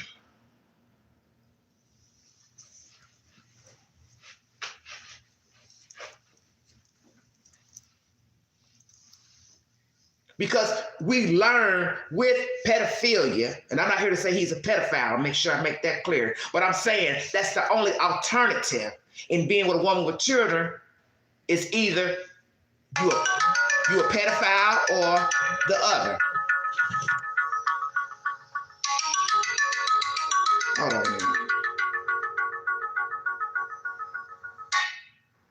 They calling me about my appointment for my, what I'm trying to say, cable. Lost my train of thought. That's the only reason why a man would want to be with a woman with children. He likes children or he's a pedophile. Because you're seeing a trend with him and children.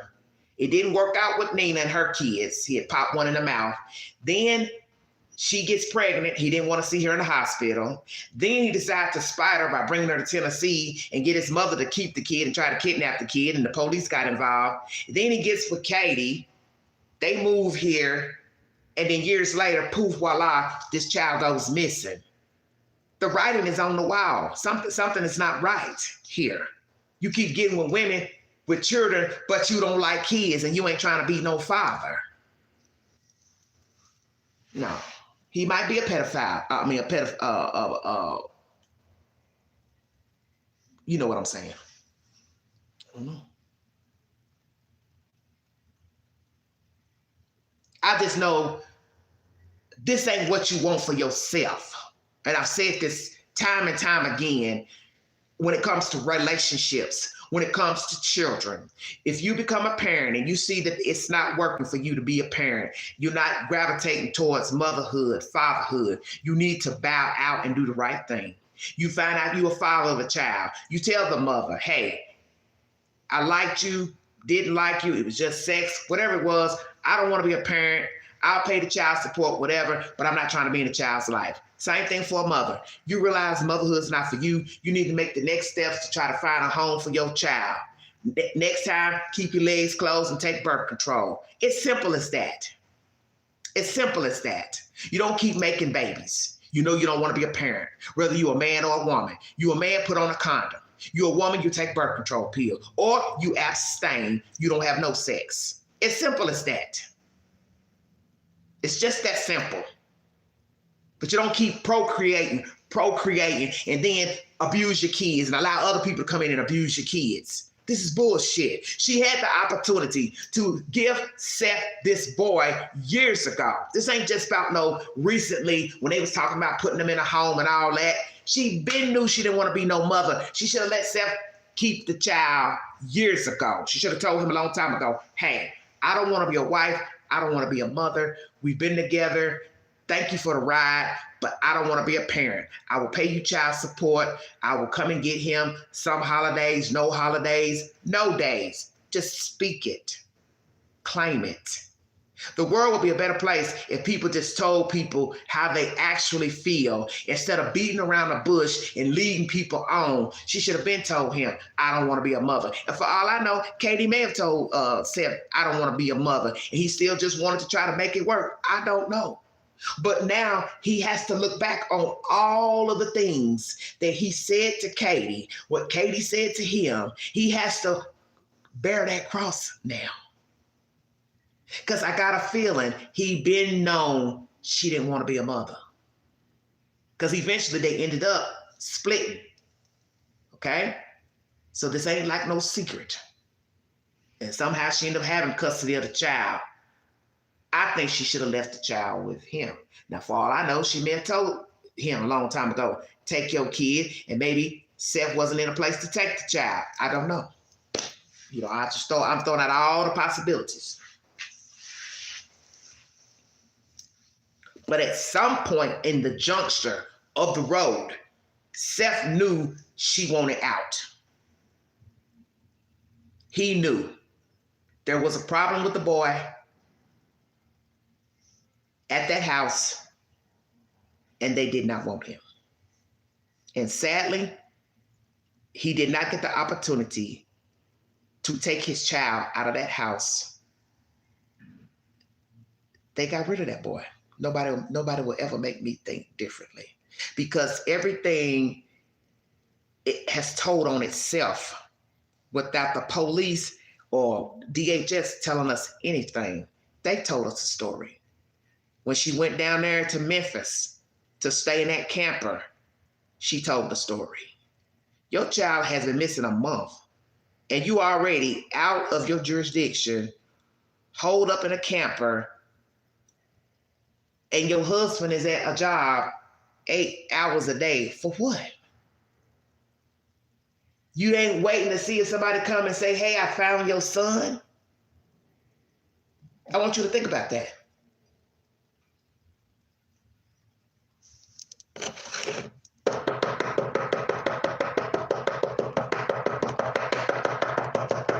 Mr. and Mrs. Proudfoot, we found your son. He's alive. Your son's alive. Open the door, please. Who the fuck takes off knowing somebody be knocking on their door to tell them they found your son? Whether they found him alive or found him deceased. Because you knew there was never going to be a knock at the door. That he was found alive. Cold. Wet. You knew that. That's the reason why you took off. Because you knew Sebastian was never going to come knock on the door. Isn't it right, Katie? Chris? You both knew he was never coming back to knock on the door.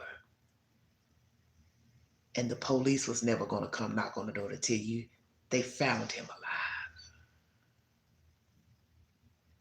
And quite frankly, you know that they probably aren't going to find him deceased.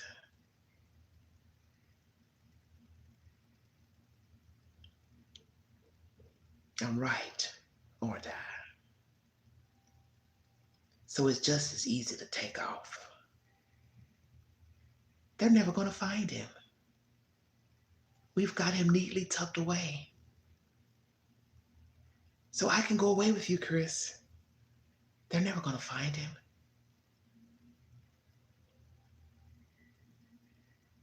You turned your back on your son, literally. Because you have the answers to where Sebastian Rogers can be found. And you made sure that nobody else could find him, didn't you? That's why it was easy for you to go stay in that camper, do these stupid interviews with Nancy Grace, Court TV. You know all along. You knew because you got rid of him. And this man, Seth, is pining away for his child, hoping he's alive. But you know better. Because you are the reason for the season, both of you. As Seth said in that live the other night, you are the reason I am in this place. He's in this downtrodden place because you put him there. He ain't lied about that. You put Seth in this dark hole, and he is trying his best to crawl out, but he can't.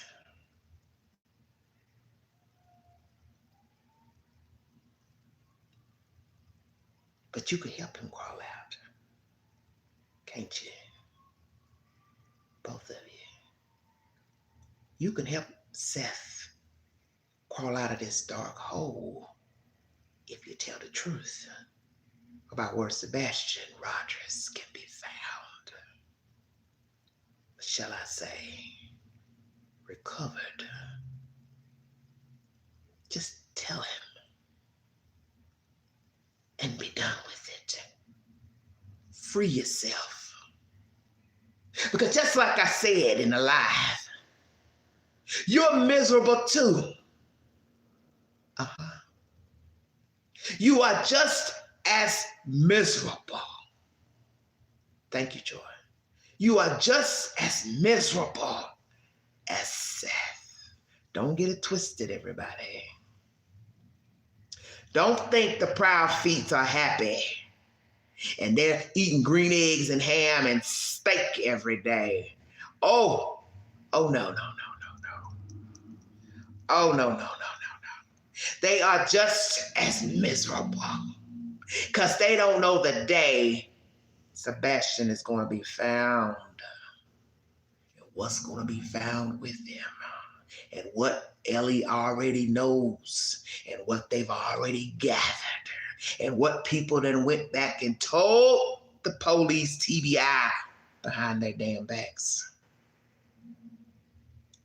They don't know. That's why it's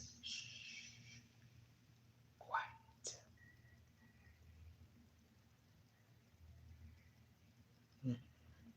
Of course they'll watch.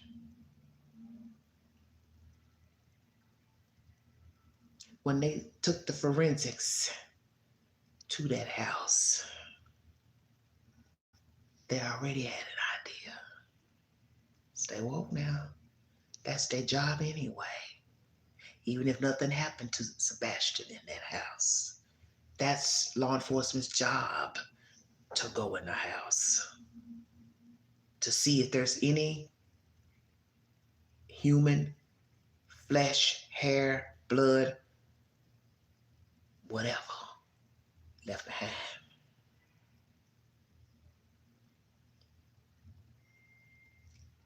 You two know that the law knows you did something to that boy.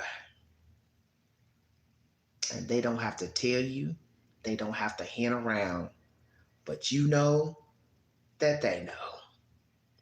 And you know that Queen knows. I believe it because your behavior has been suspect from day one. You have exemplified dirty, sick, deplorable actions of so-called parents. You have shown me you do not care for Sebastian Rogers. You never cared for Sebastian Rogers, and you got rid of that boy. And you are no more happier than the day you planned to get rid of him, than the day you got rid of him versus now. Exactly. There are no statutes of limitations for murder.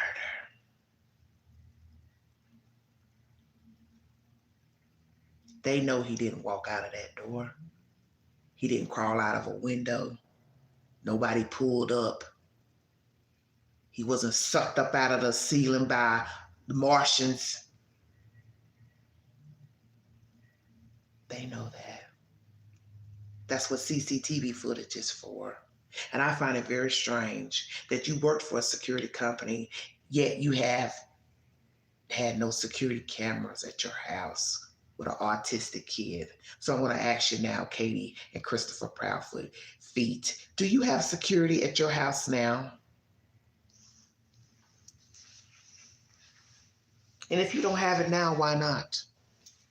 And I'm going to tell you something else. You can sell that house and move away, stay in a camper, live in the woods. Somebody is still going to find you. And if somebody else wants to harass you and sit outside your house and watch, they will. Because you see, you can't hide from God. I remember being a little girl growing up in the city, Chicago. And one day I was in the front closet and I was telling my mother, I said, Mommy, can God see me in this closet? She said, yes, God can see you in that closet.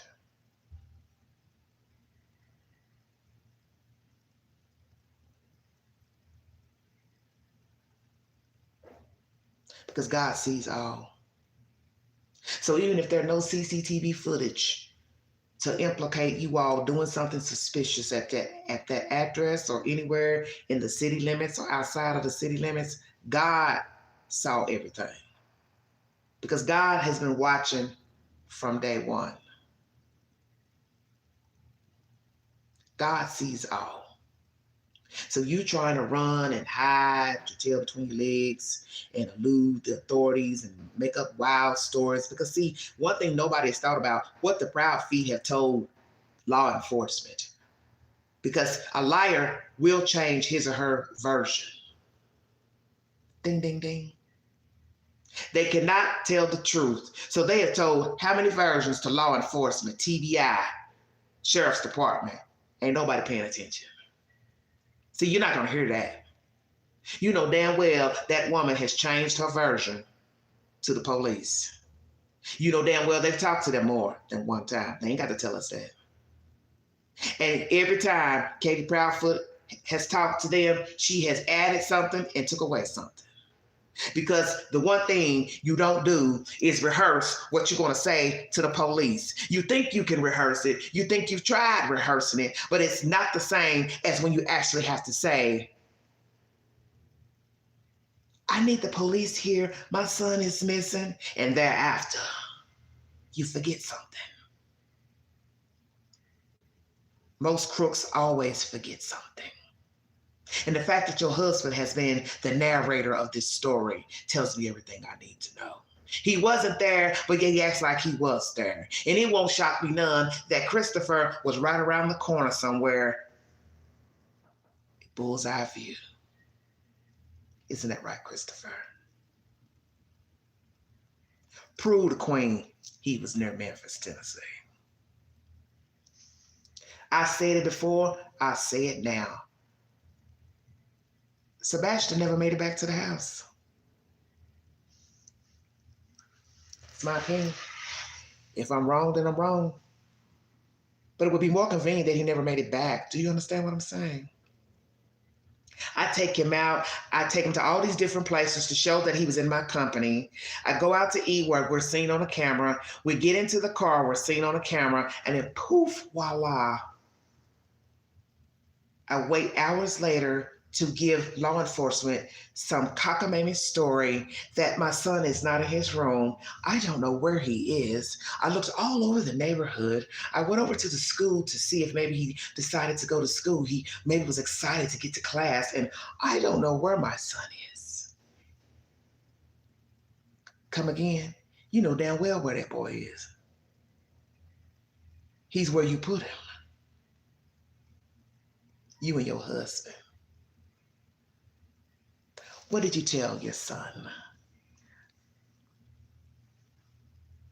Mommy's going to take you for a little drive. Did you take him to get ice cream somewhere down the highway? Did you give him something?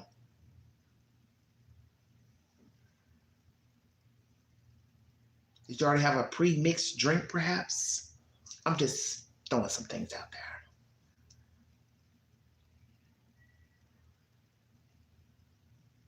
Or did you take him down the highway and hand him off to somebody else? And they took care of him.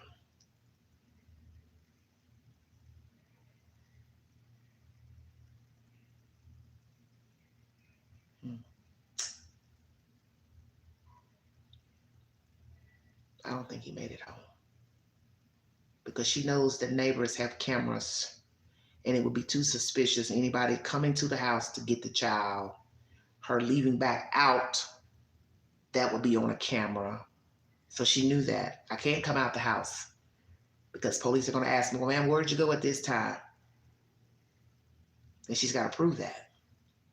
She also knows it's suspicious somebody coming to the house and they carry something out and somebody can see on the camera them carrying a tote, a bag. She knew better.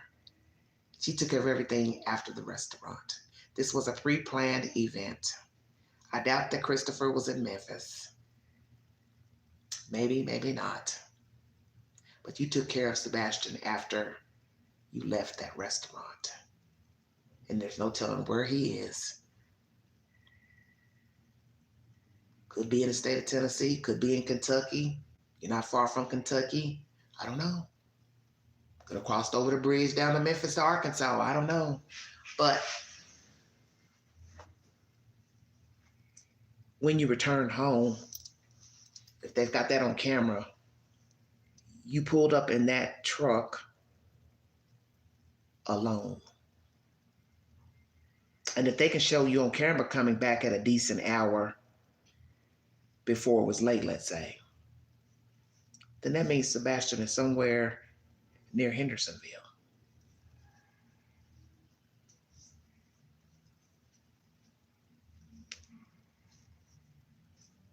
So I'm going to say that if there is CCTV footage of Katie returning home, in the evening time, whatever time they left that restaurant, let's say it was 20 minutes later, 30 minutes later, she either handed the child off or she did something to him that's quick and fast, and he's in the general area.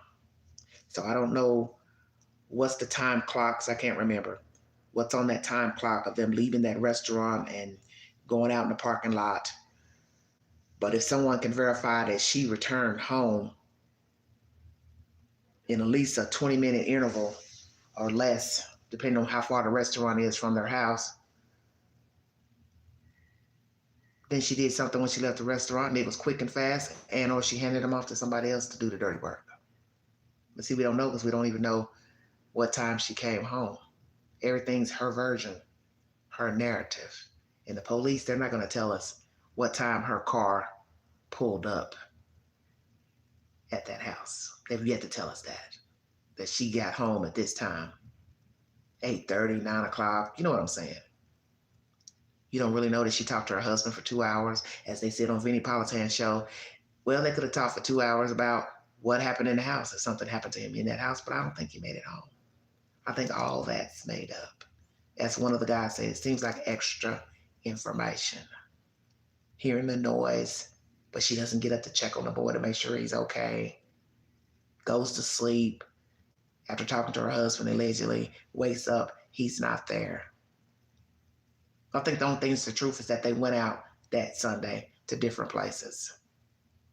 But after she left that restaurant, it's no telling where she went and what she did. And you don't have any proof to where Christopher was. And I'm always leery of a person who spins the narrative but was allegedly somewhere else. No. He's talking because he doesn't trust her to talk. Just like Don Wells. He did all the talking because he didn't trust Candace talking.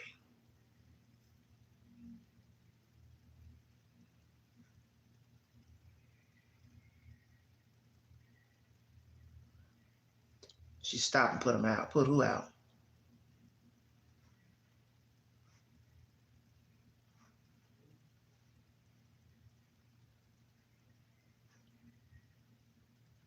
Taking out the garbage. Well, that's what I'm saying.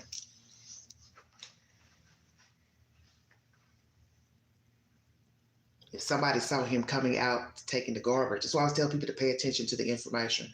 If somebody says that he went out and took garbage, whoever the somebody is, private investigator, Katie, whomever, you would have seen him leaving the house if he ran away or walked out. What's the difference between emptying the trash and walking out? There is no difference. You saw him walk out, you saw a figure walk out, you would see a figure go in the house. You would see a figure coming out at 2 o'clock, 1 o'clock, 10 p.m., 11 p.m. This is all the same. There's no difference. If a car pulled up and was waiting for him, he got a text or a phone call to meet somebody outside, you still will see him coming out. So that's why, nobody came and got him. Nobody came and got him. Nobody told him to meet me at the corner, meet me over here, because you still would have to see the figure coming out at some point. That led me to believe he never made it back to the house.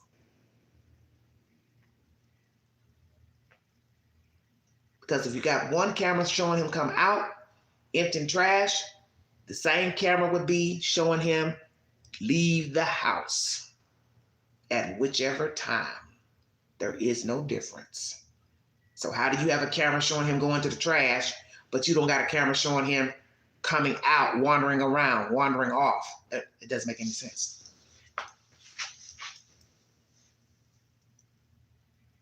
It makes no sense. If he was carried out by the mother, you would see that. That's why they have a garage. And you can go in that garage, shut the garage. You don't know what's going on in that garage. See, for all we know, she took care of him after the restaurant. She pulled up in the garage, shut the garage door, got out of her vehicle alone, and started the concoction, this phony fake story of her son, poof, while getting up that morning. He never made it back to that house. And she had hours to plan what she was going to say to law enforcement, get up, ride around, knowing he had been gone from that house. See, that's the same shit that happened with Trezell and Jacqueline about the two little black boys, the West boys. It's the same MO. I got up, looked outside. They were playing with chalk. I got in my car. I drove around the neighborhood. But little did they know, the neighbors had CCTV footage, and they put those boys leaving the house, all the children, days beforehand. But there were some that were missing. Okay? And they didn't know there was an eye in the sky. They didn't know one of the children was going to say, oh, we moved there with one of the boys missing already. You moved there with one of the boys missing out there to Cal City. And then you got the other boy missing, and one of the children told it. And that's what people don't bank on, is an eye in the sky. They don't bank on their children talking. They don't bank on their neighbors talking. They don't bank on their family talking. They don't bank on the data on their phone. You have to leave your GPS off on your phone when you're going to be doing mischievous deeds, as so law enforcement can't track all the places your phone pinged here, there. It's just like now, if the phone is on GPS, it may send a notification. How was McDonald's or how was Kroger? I may not have even gone into Kroger or McDonald's, but I was somewhere in the vicinity of those restaurants, of those businesses. So your Google will ask you questions. How was that place? See, you can't hide from anything. I will say she's done pretty well thus far because there has been no arrest. But that's not saying law enforcement doesn't have a clue or an idea what happened to Sebastian.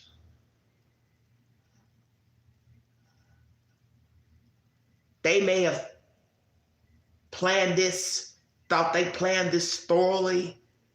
But as I said, there is always an eye in the sky. There's always somebody that noticed something, but it's not nothing to them at that time until they hear a news story. And then they realize, oh, I was out on the road that night. Oh, I saw that car. I saw that truck. Do you understand what I'm saying? Somebody has seen something. Somebody has seen something. Maybe they don't think it's relevant what they saw that Sunday or early Monday, but somebody has seen something. And I think by now, if the child was alive, it would be verified that he was sent to an uncle's house, aunt's house, second, third cousin's house. Somebody would have told it, because you know what would have happened? They would have said to themselves after hearing the news stories, watching Facebook posts, I'm not keeping this kid. I'm not getting ready to have somebody bust in my house, U.S. Marshals or whomever bust in my house and say I kidnapped a kid. And then I go down in flames, all because they wanted to throw their kid off on me. Who's going to take that blame? And I'm not saying people don't get involved with their friends and family members to do wrongdoing. Yes, people do it all the time. But I'm just saying and hoping that somebody out there would say, I ain't keeping this kid for whatever reason. He ain't staying in my house.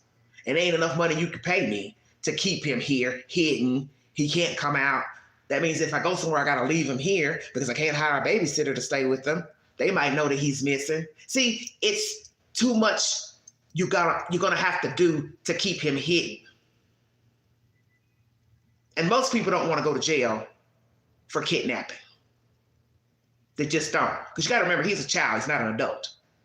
So that's just too risky, me keeping him in the house, and then I'm hearing he's wanted and there's an Amber Alert and so on and so forth. Oh, hell no. I want out of this. Come get your kid.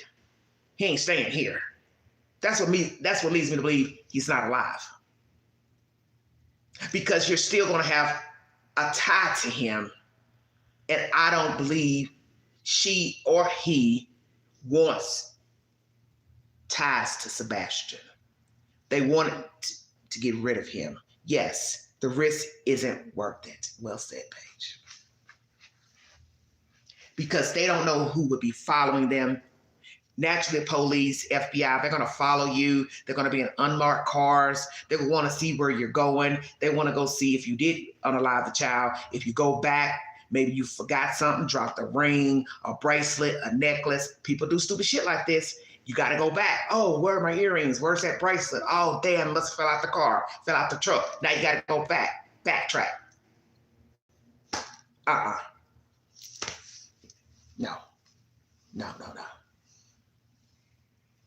Because even if you set it up for somebody to keep Sebastian and you're paying them whatever a month to keep the boy, what happens when the person says, this ain't working out, I don't want to do this no more? Now you got to worry about what version is going to get back to law enforcement. Because the people who kept him can make up some shit.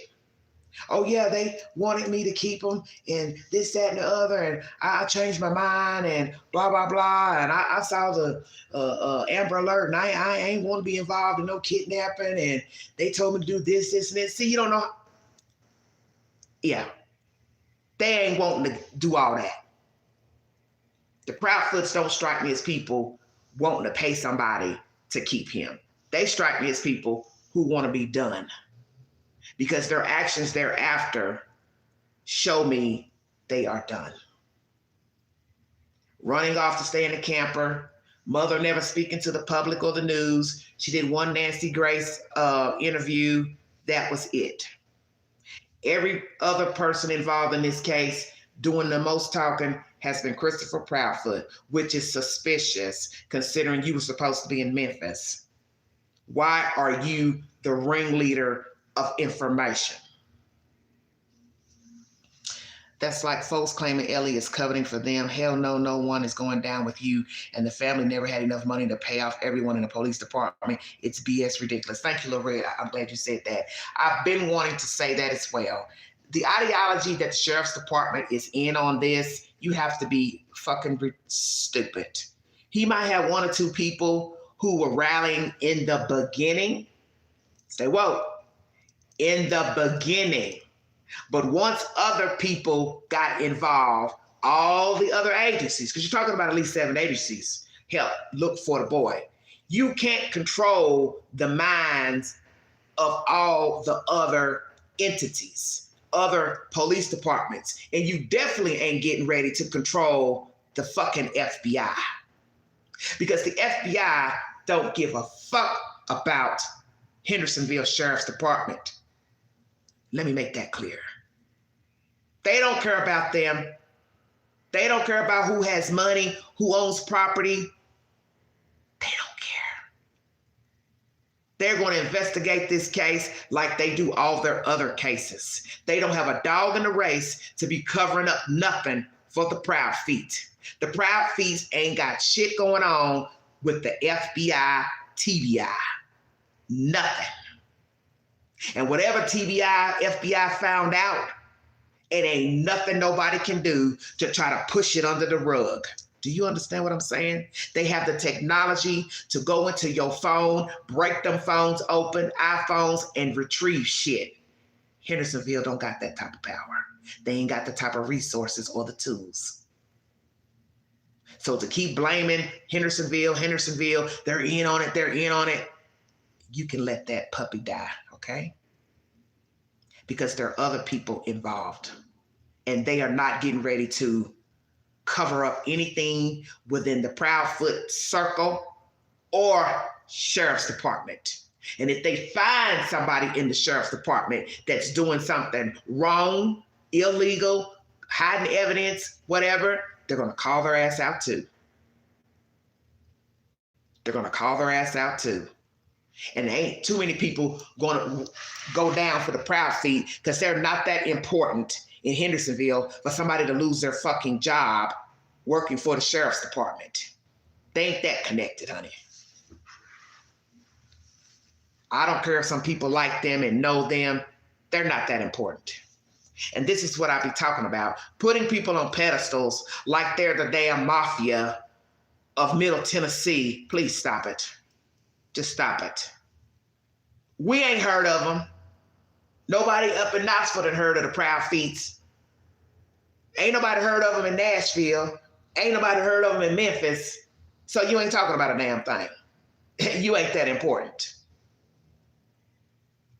Trust me. When the bang comes, that name Proudfoot ain't gonna mean shit.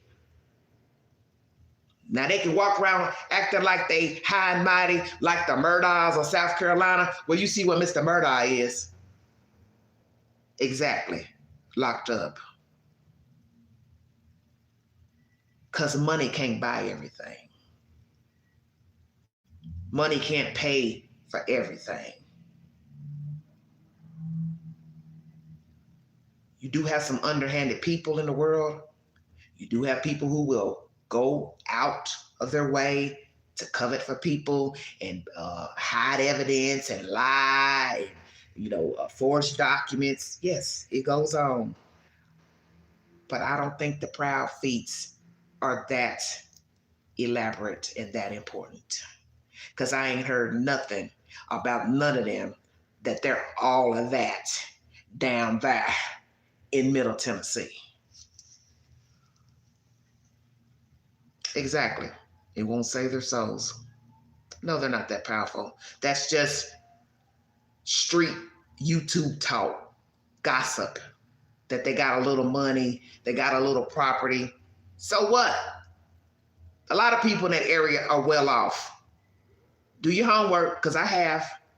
Those little small towns outside of Nashville, a lot of the people are very well off. The white people are well off, okay? You got your country bunkers, you got your poor folks, but you got a few white people that's got a little paper, okay? Yes, it's a little bit of money in those little parts. But guess what? As I said, when the bang comes, Proudfoot name is going to be mud. Ain't nobody going to even want to have that last name. Nobody. Not a mama, not a daddy, grandma, grandpa, uncle, nobody. I don't know, Paige. YouTube is the only place that thinks they're powerful and not involved. Well, that's exactly, because a lot of people that's on YouTube watching these true crime storylines on people's channels, they're just as delusional as the people in the story. They don't have a life. They're running from chat to chat, channel to channel, sucking up a bunch of lies and stories, and they don't really know what's the truth. Like I said, I don't know what really happened to this boy child, but I don't think he's alive, and I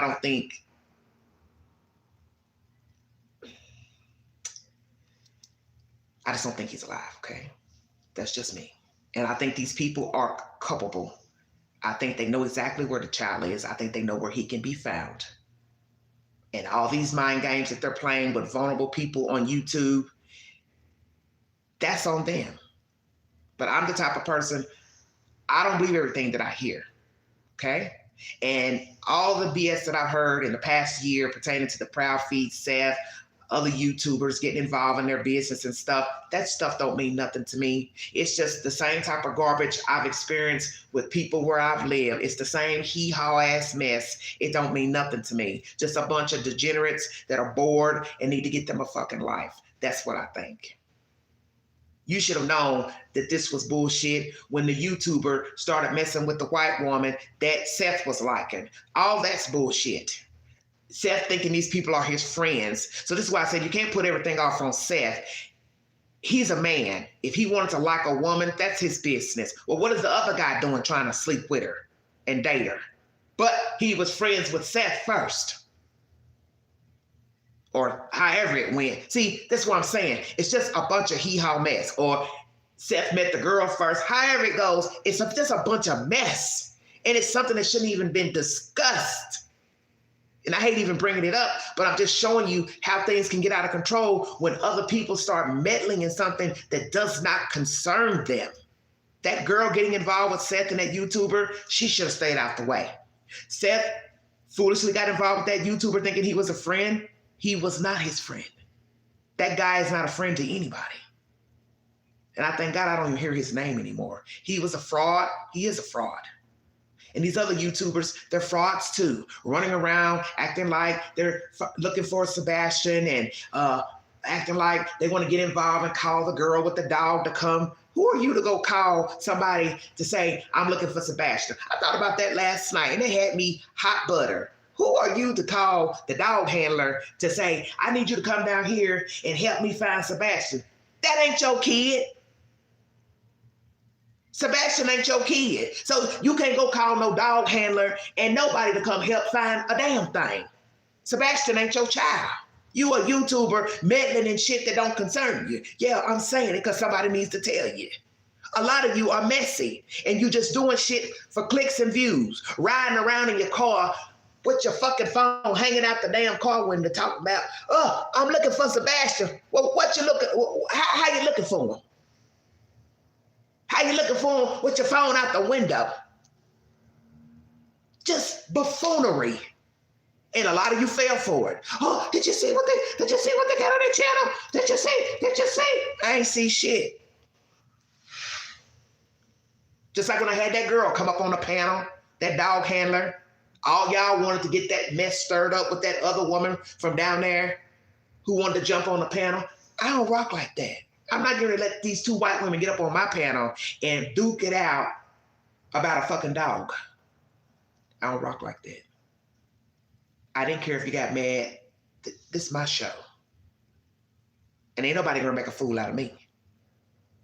And like I told her when she was in the audience, I said, you're not coming up here on no panel because you two are already having a disagreement. What would be the point in putting you on the panel so you two can argue? And then both are like, oh, no, we're not going to argue. I know you're not going to argue. You ain't going to argue up here because you already had a disagreement. So what is the point of putting two people on a panel to argue about a damn dog? No, baby, don't get down like that. Now, you don't want to watch that other garbage on other YouTube channels? Knock yourself out. It wasn't going on over here. I don't play that. That's what I'm trying to tell you. The circus that comes with these crimes is because of meddling YouTubers, TikTokers, and people watching behind the scenes, bored, need to go get a job, need to work, crochet, do something. Stop meddling in these cases because you're making it worse. You're making it worse. And sadly, these people, they gravitate towards people in the chat and they're gravitating toward these platform holders, but they don't know the platform holders, and nor do the platform holders know the people in the story. Because I saw a lot of foolishness, yes, with this Sebastian case, and it was disrespectful to this child. Once again, as I said, Sebastian didn't choose his parents. Just like you didn't choose yours, I didn't choose mine.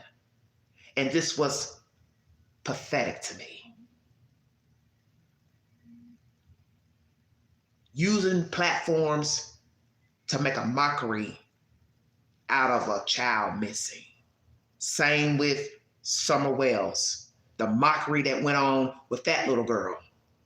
It was a hot mess if you were on YouTube 4 years ago. It was despicable how everybody acted. Hopping, chat hopping, channel hopping. YouTubers accusing this YouTuber doing this, and this. I mean, it was horrible. And this case is no different. And I don't want no parts of that. I don't want no parts of that. I don't care what other YouTubers are doing. I don't care what they're talking about. I don't care who's on their panel. I don't care about their allegations. I do not care. I care about getting justice for this little boy. That's what I care about. All this other foolishness, I don't have time for that. Because that doesn't make me genuine if I'm engaging in, you know what I'm saying, banter back and forth with chat members and YouTubers and TikTokers. What am I gaining? Not gaining anything. And a lot of these people think they're gaining something by doing all this back and forth and cussing and fussing. And I don't want no parts of that. And I hate that this case went down that road. But a lot of these cases go down these roads because people in the story start getting involved with the people out here in La La Land, and then they run and get on platforms, the chat members, the people in the story, and sadly, that's when it all goes to hell. And I can say the few stories I've talked about of people missing in Knoxville, I've been very respectful to the cases here because I know the relatives of the people who are missing. So I have to be very careful, you know what I'm saying, how I talk, how I brought the story to life. But you never saw me arguing with anybody pertaining to Dashina Kyle, Chad Carr, this other young black male that's missing. I don't get down like that.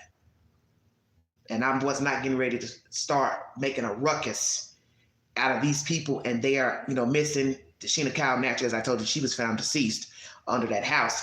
But I was very respectful in the information I brought forward to the network about her. And that's what a lot of people don't understand. You do have to be careful, how you talk about these people. Yes, I have been critical of some people on this network. The Whales, I've been very critical. I do not care for them. These Proudfoot people, I do not care for them. I don't like the way they carry themselves, and I don't like the things that have been said about Sebastian on these platforms. And I think it's despicable and it's disgraceful. And this is why I really don't like Katie, because she allowed her husband to get up here and just basically bash her child, an autistic child at that, on YouTube. And there's just no excuse. There's no excuse. And the fact that there's no, as I said, no empathy, there's no rallying for him by her husband, his family. I haven't seen you on any of these broadcast shows, radio shows. I don't hear nothing. I haven't heard that you went to the school to talk to the students about your child. Who doesn't go to the school and say, hi, I'm Mrs. Proudfoot. I'm Sebastian's mother. We're currently looking for him. If you have any information to his whereabouts or his demeanor when you last saw him, any viable information, please contact me or law enforcement or his father Seth. Nothing. Nothing. Not a damn peep. It's ridiculous.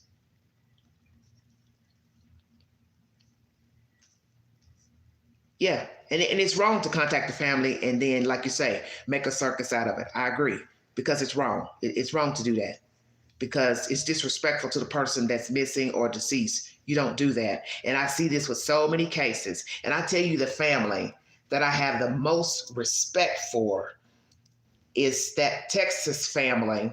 I can't think of their name, but you all know who I'm talking about. Their son went missing in Texas last year, and he was found in the storm drain.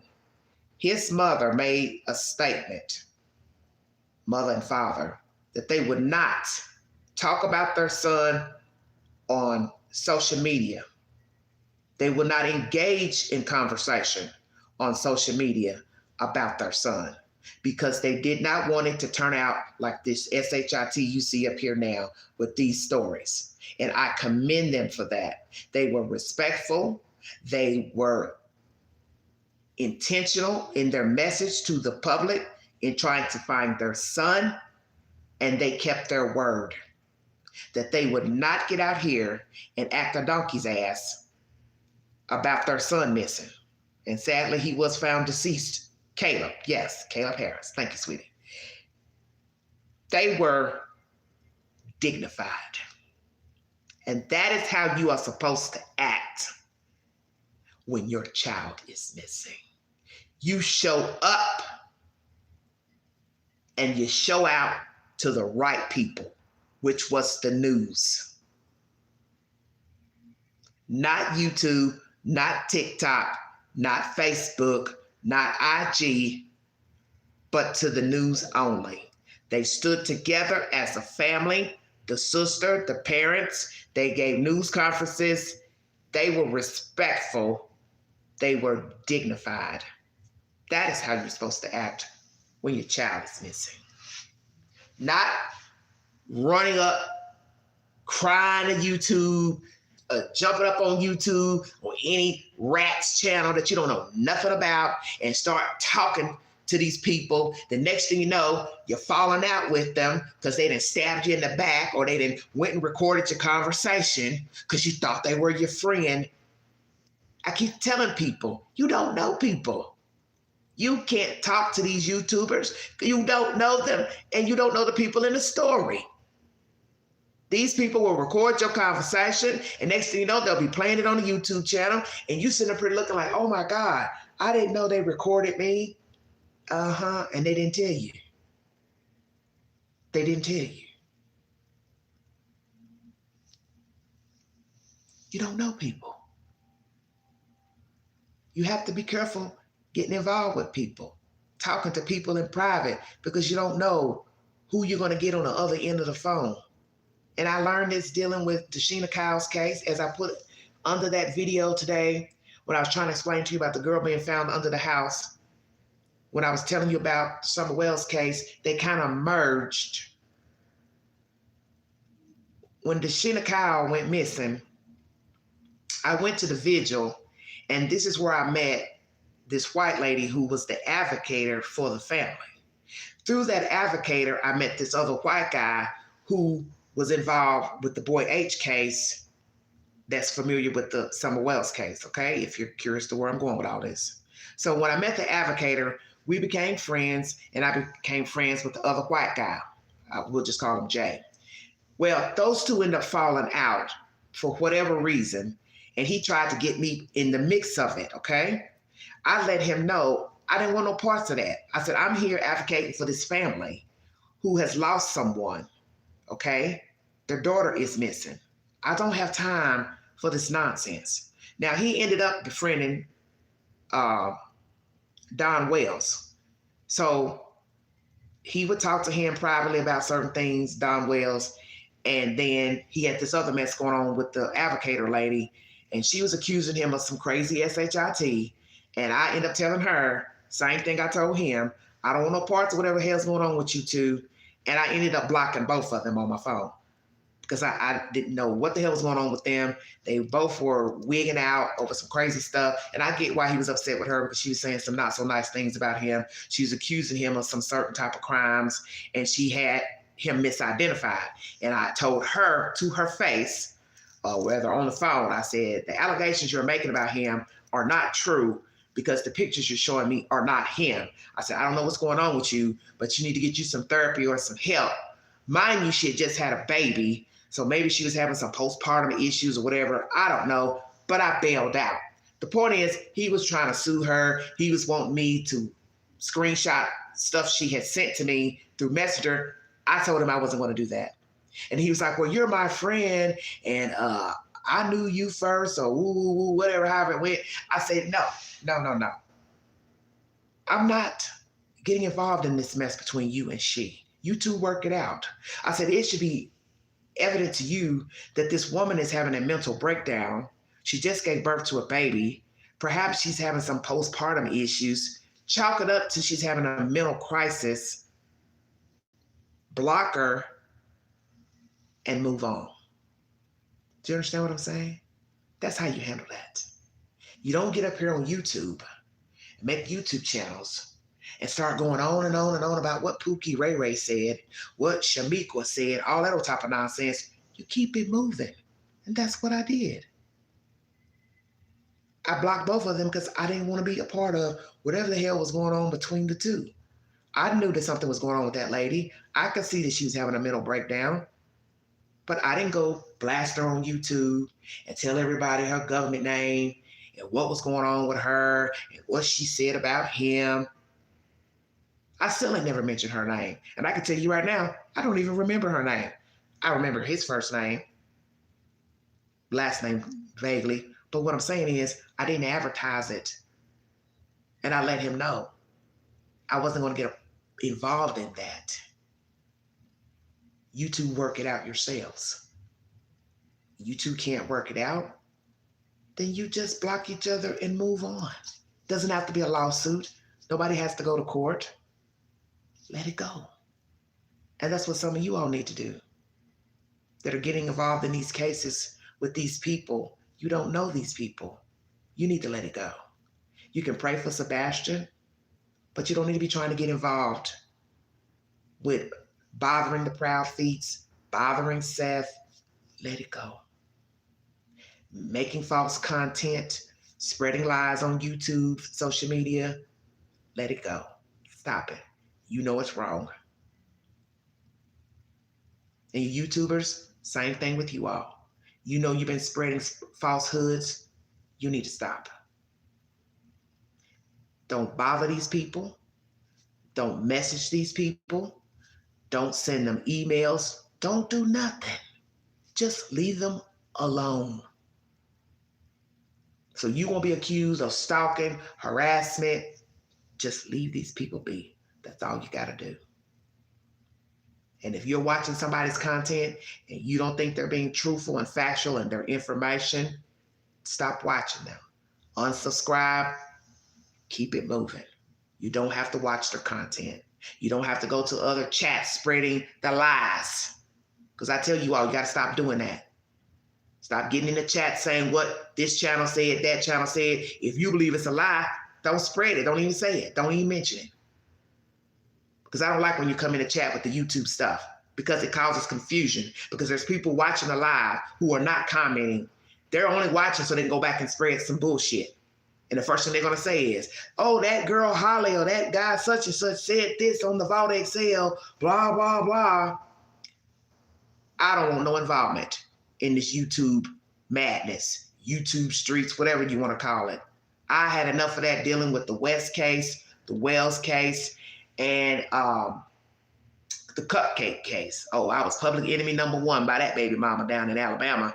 I didn't like her then. I don't like her now, because to me, she's no different than this trash we're talking about here. Had you been watching your little black baby doll, she would have never got kidnapped by two deranged fuckers. So see, all these stories are similar. You got these wayward people raising these kids. They're not watching them. They're not minding them. They really don't want to be a parent.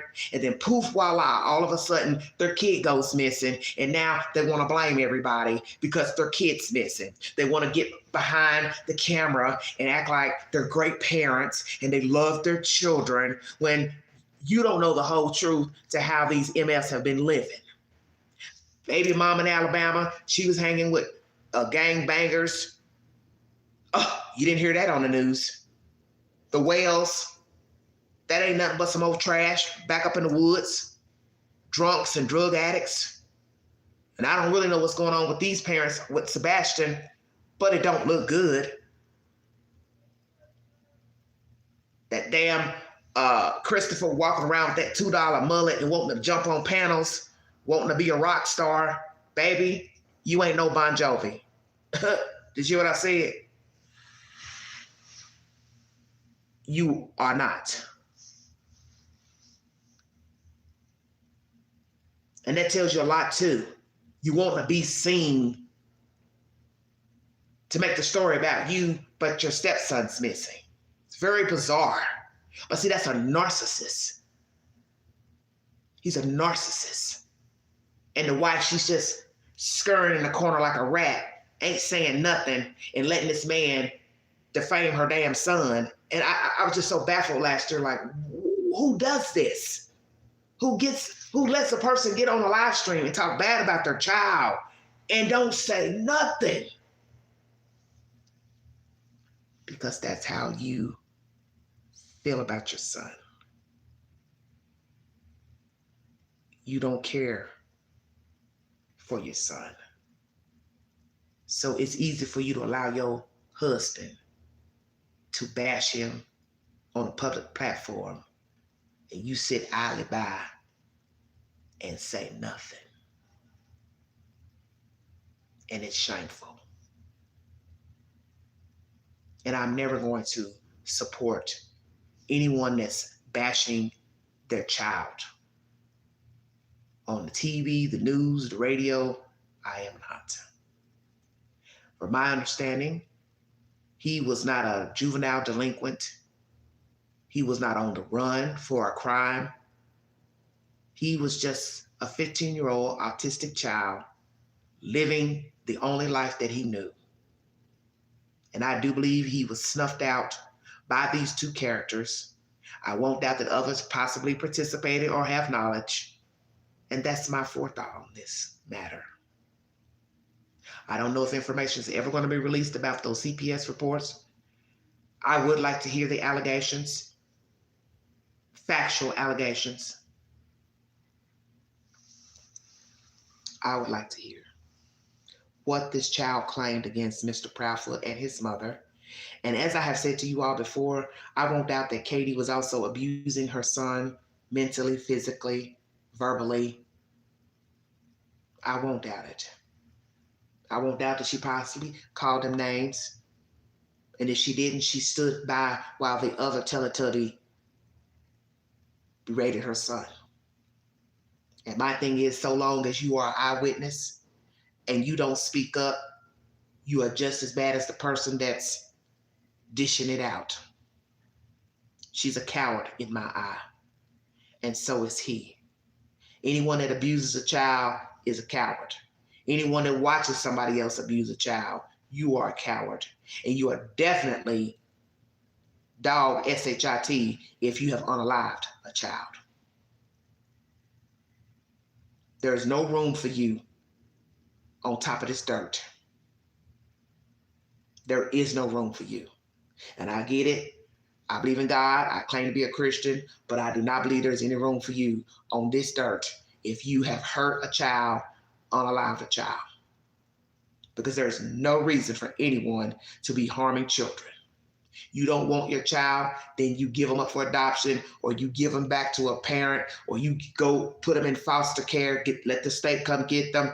You place them in juvenile hall, you do something, but you don't hurt your kids and you don't unalive your kids. You don't choose other people over your children. And if you come to that point where you think a man or woman is more important than your child, you need to have your head checked because your child came here first. Your child was here before you met that man or woman.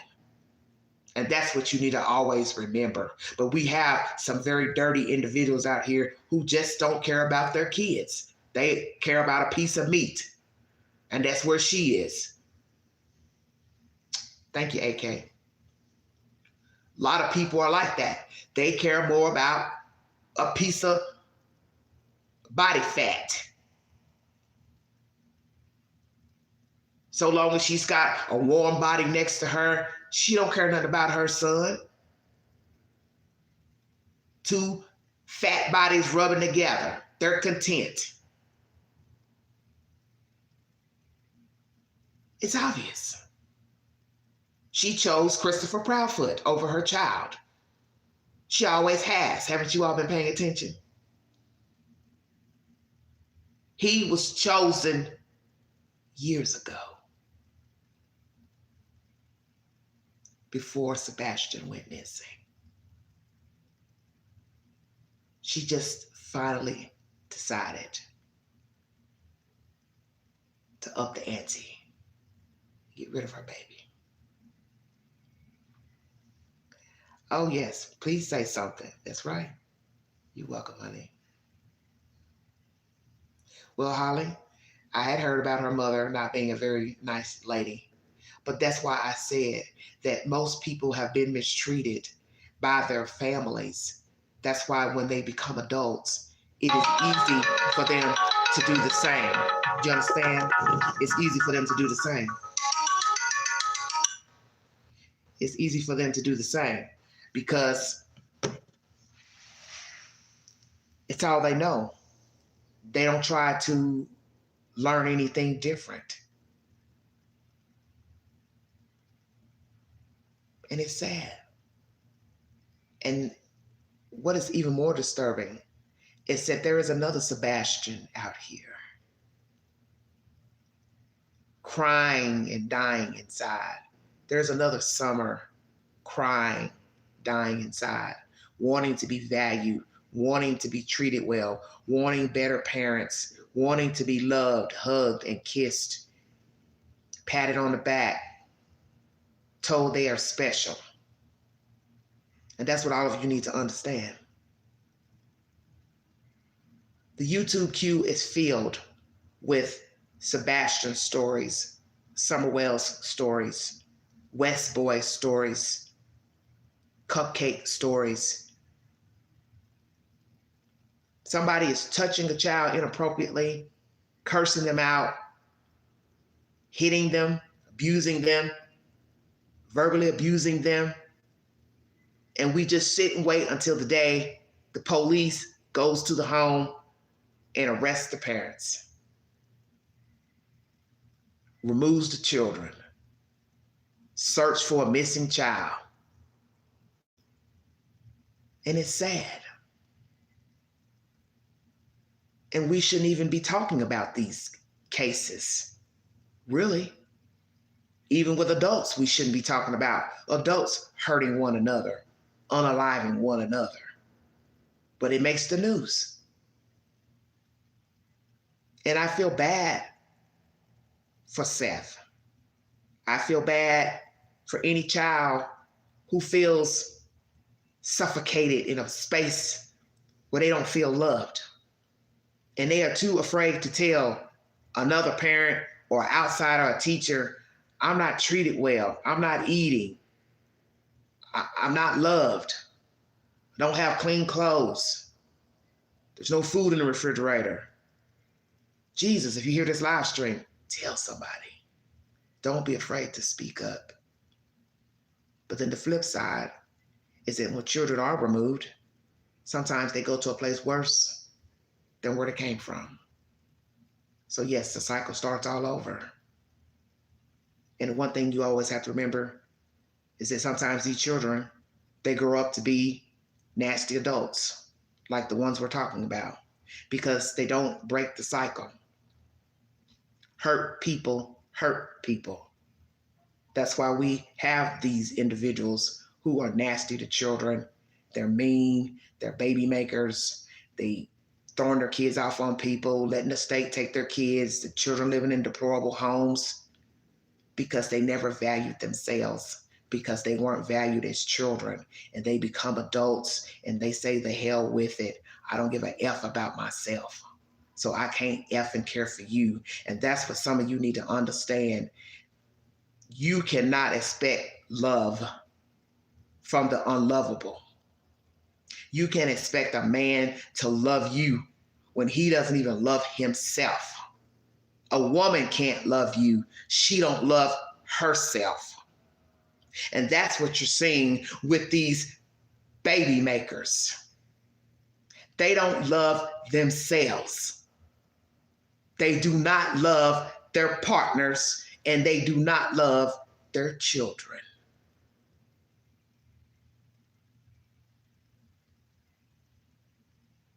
So yes, it becomes a vicious cycle of the blind leading the blind. It starts with us owning our SHIT and saying, you know what? I'm going to try to be a better person. I'm going to try to be more objective. I'm going to try not to be so bitter, so angry, mad at the world, to where I go out here and I take it out on innocent people who have not done a thing to me. It starts with you. It starts with me. No, every day is not going to be a good day. But don't go out here and spite people. Don't go out here and hurt people. Don't hurt your children. Don't teach your children to hurt other people. And I get it. You want your kids to defend themselves, especially if they're being bullied.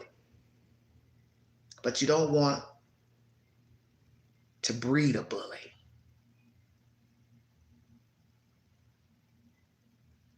And you definitely don't want to breed a child abuser, a child killer. I feel sorry for our youth. I was on public transportation the other day. I'm going to check out of here. But I have been running around trying to go to the Dollar General store. And there was these kids on the back of the bus. Oh, Lord have mercy.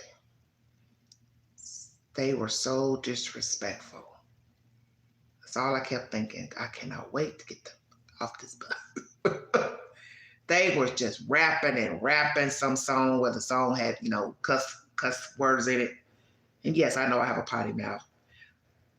but I ain't on the bus or public. You know what I'm saying? I'm not going in the grocery stores. Yo, MF, you know what I'm saying? Come on. They were just rapping to the song. And I wanted to just, pull my hair out. And when I got to the front of the bus, I looked at the driver because he and I were cool, Isaiah, because I was on a bus back in the summer that had a bus wreck and he was the driver then. I looked at him, I said, if you don't hurry up and get these kids to their destination. And he said, right? He never complained. He never told him to cut it out. He never told him to be quiet. But he should have. Because you have to teach some people respect when they don't have it for themselves. Now, they probably would have argued, start cussing him out, but he easily could have said, I'm going to stop this bus and you're going to get your off of here and the bus ain't moving until you get off. Exactly. Because you have to teach people how to treat you. There were other people on the bus, people who are tired, people getting off of work, people getting off from school. Nobody wants to hear all that ruckus back and forth, back and forth. You understand what I'm saying?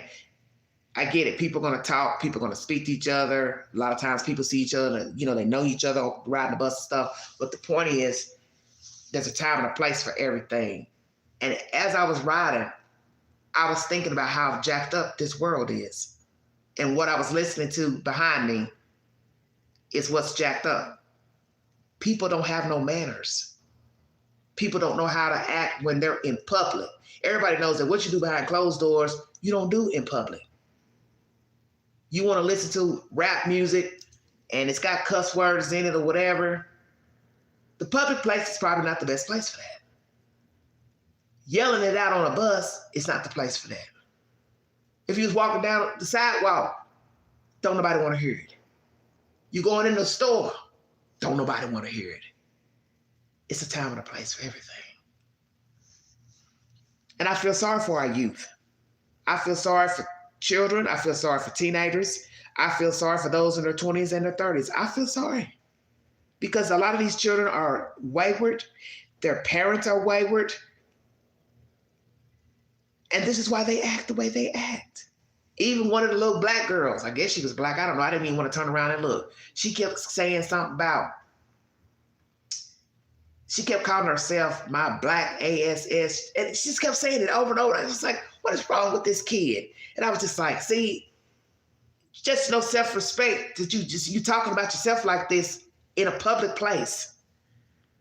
And they're all going back and forth, bantering with each other, you know, arguing, whatever they were doing. It was annoying as you know what. And that's when I was sitting there just thinking to myself, like, the world is gone. There is no hope. Because this is what the young people are going to be hearing at home, on a bus, at the schoolhouse, folks cussing. They're rapping to the lyrics with the cuss words. They don't even know what the hell they're rapping to. They're talking bad about their own selves. It's just sad that this is what the youth has become. No manners, don't know how to talk, walk out in public, fussing, cussing, want to be gangbangers, want to throw up gang signs, walk around half naked, belly button showing. I saw a short last week that is so funny. I wish I could find it. They're showing school teachers acting like the students in the short. Oh my gosh, you have got to watch it. It is so hilarious to see the teachers walking around acting like the students. One teacher had her shirt pulled up, her stomach showing, talking crazy with the cell phone, and they were mimicking how the students behave. And when you watch this short, you realize how crazy young people are and how they act. But they're just mimicking other people and how other people act. And it's funny to see the teachers mimicking them. And the students ought to feel stupid to see their teachers walking around, you know, with the phones, acting like they're walking in the glass windows, can't see, can't think. They ought to be saying, is that how I act? Is that how we act? Hell yeah, that's how y'all act. Get it together. But they're not. And I get it because they're young. We all made mistakes. But I can honestly say, I didn't act the way these young kids act. I didn't even start cursing until I was about 22 years of age. Okay? You have young kids that curse. You have toddlers who curse. And that's to me unacceptable. No toddler should be cursing. No school age kids should be cursing. No teenagers should be cursing. You curse when you are paying a car note, a job, and rent somewhere. You can curse all day long. You can curse when you go into Walmart and Kroger and see the prices of the groceries. Hell yeah, then you can curse. But you under your parents' roof? No, you cannot use profanity. No, you shouldn't be having sex. Yeah, I'm a stickler on that. Because there's no rush to behave like an adult. And that's what people need to understand. Young people need to understand that. And you young people who are having your children young, you need to understand that too. Your children are watching everything you do. If you drink, if you smoke weed, if you smoke crack, fentanyl, meth, pop pills, Xanax, your children watch that, they see that, and they think it's okay. And it's sad when you hear young children, 13, 15, addicted to drugs. I didn't even know what drugs were at 13, 14 years of age. And I lived in Chicago, okay?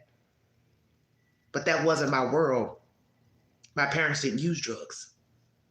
So it wasn't around me. But that's all I hear now as a 54-year-old. Fentanyl, crack, meth, pills. That's all the conversations of the world.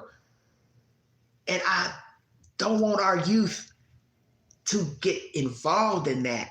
And I tell young people, stay in school, get an education.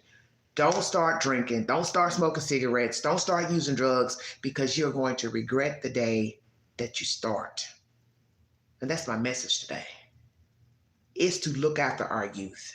You see the youth doing something wrong, saying something wrong, being belligerent, say something. Say, hey, hon, you don't want to do that. You don't want to act like that. You're a nice looking young lady. You're a nice looking young guy. You don't want to talk like that. You don't want to act like that. You don't want to be getting yourself in trouble. You don't want to be puffing cigarettes, vaping, all that. You got time for all that. You lead by example. And right now, with what I'm talking about on this network and what's going on in the news, it's all real, it's all relevant. These young people need guidance because eventually they become grown-ups who become news stories, who become YouTube videos. You gotta always remember that. Everybody had to start somewhere. And all these stories that we talk about on the network, these are real people. Sebastian, Summer, Cupcake, these are all real people. They come from real people who happen to be tainted. And who knows where these children could have ended up had they been raised by different people, subjected to a good, wholesome life. And it's not to say that children can't go out into the world and make mistakes and start drinking and smoking pot and whatever and come from good families. But it helps if you got a good start, a good landing. You get grown, you do whatever you want to do. That's right. Difficult to stop. Exactly. Because there are a lot of people out here who are fantastic parents. They give their kids privileges, they feed them, they raise them, they give them lunch money, they take them on trips, they take them to art museums, they let them, participate in sports if they can afford it, and then the kids can become wayward. There are no guarantees. Because some people say, well, Queen, there are a lot of kids that are really, really bad. I know that. But it doesn't help if you've got bad parents. You got wayward parents. They're not home. They don't feed you. They don't clothe you. They don't love you. They don't talk to you. They're bringing different people in and out of the house, and different men and women. And they got people coming in the house touching the kids and doing stuff with them. Or The kids are going to places where they're getting touched and groped by other adults or other children. You got to mind the kids. You got to ask questions. You got to talk to your kids. And if you see a kid in trouble, don't feel shame. You don't got to mention your name. I keep telling people this. Bypass the DHS number. Call the police. You see a kid out there walking right now. He ain't got no shoes on. He been walking around in circles for 20 minutes, 30 minutes. Hair ain't combed. Her hair ain't combed. Call the police. You don't call DHS. You call the police, because he's going to go to the child and ask the child, what's your name, where are you from, where are your parents? And then they're going to go to the address. And then that's when the truth is going to come out, when he knocks on the door, because he's going to ask to come in. Do you understand what I'm saying? Don't sit and wait for a social worker to get the file on her desk and he or she wants to decide if they want to make it a case or not. Thank you, sweetheart. Thank you. AK-47, thank you. Don't wait. I get it. A lot of people don't like getting involved in people's business, intervening. You're too afraid to say things nowadays to people about their kids because you don't want to be arguing with people, going to blows. I totally understand that. But if you see something in front of you that is child neglect or abuse, you can just kindly go, remove yourself, and call 911. And just say, I just witnessed a person beating their kid. This is their description. This is what car they're in. This is where they're standing. This is their apartment number, house number. And then you let law enforcement do the rest. It's the not saying anything. It's why we have the cases we have today of abused children, missing children, and deceased children. Thank you, Holly. If you see something, say something. Be a part of the solution, not the problem. Mind the children. I cannot believe I have gone 3 hours live again. Hot darn. Check out my last live pertaining to Seth Wrath. It's about Seth Rogers. That's a 3-hour live. Chop it up if you can. It's worth your time. I veer off a little bit, talk about Cardi B, different things. But it's worth the time. I also show you a live of what happened at my last apartment complex last Sunday before I moved out. I moved out of that apartment last Tuesday. I'm in a new apartment. It's a blessing. It's a wonderful place. I'm happy here. You know, I got some other things on my mind, you know, little men issues, but that ain't no big deal. Just stuff I'm trying to, you know, work out. Stuff I know I need to just put under the rug and keep it moving. But other than that, I'm happy. You know, I ain't hurting for nothing. It's a wonderful apartment. It's nice. The neighbors, nobody's bothering me. I don't hear it.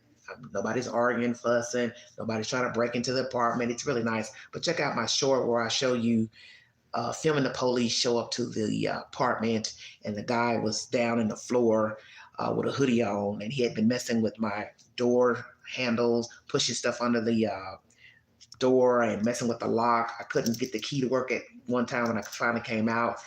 And I'm just blessed that I'm not in that place anymore. I'm blessed at this new place. I'm praying that I have, you know, some really good memories here. I know that this is my Christmas present. God said, I'm going to give you a big Christmas present, Queen. You're going to get out of that apartment building and you're going to get in another skybox and you're going to love it. And I do. I'm in love with this place. Every day I wake up, it's just strange. I kind of tossed and turned last night. I think I was having some menopause stuff going on, but I wake up, I'm just thrilled. I get up, I feel good. I got great views out the window. You know, it's been a little people talking in the hallways and stuff, but it's not nothing major. But I'm happy and I'm glad to be here. Thank you, AK-47. Hey, you, thank you. I'm just so thankful. And I look back on my life and say, how did I get to this place? One other place I lived in that was really nice. And I really wished, you know, a while back that I was still at that apartment, you know, because it had a nice balcony and I had some neighbor issues. And I told myself yesterday, I said, Don't worry over spilt milk. Don't worry about all the issues you've had in life.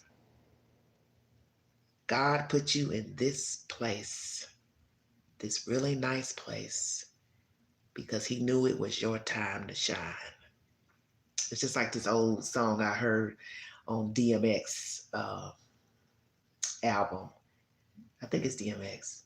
Was it DMX? It was DMX or Biggie Smalls, one of them, where he said, "It's not your time to shine." He was talking to a guy, they're talking. And the guy was like, why I'm not shining? Why ain't my, or I want my turn to, be up and everything. And he was like, it's not your time to shine.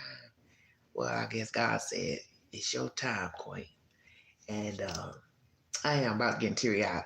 It is my time.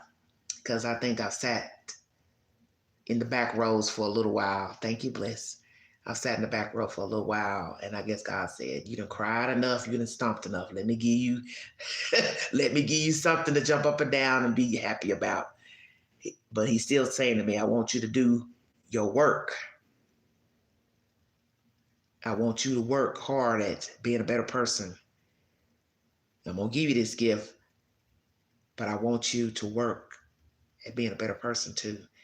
And so that's my goal, is to be a better person and, not to get upset easily over stupid stuff that I deal with, and, to be more humble. And, I'm always giving people stuff. That's not even an issue with me. I'm always giving people things and helping people. And I've realized the past couple of weeks, I've helped the wrong people who are not grateful, people who are not humble.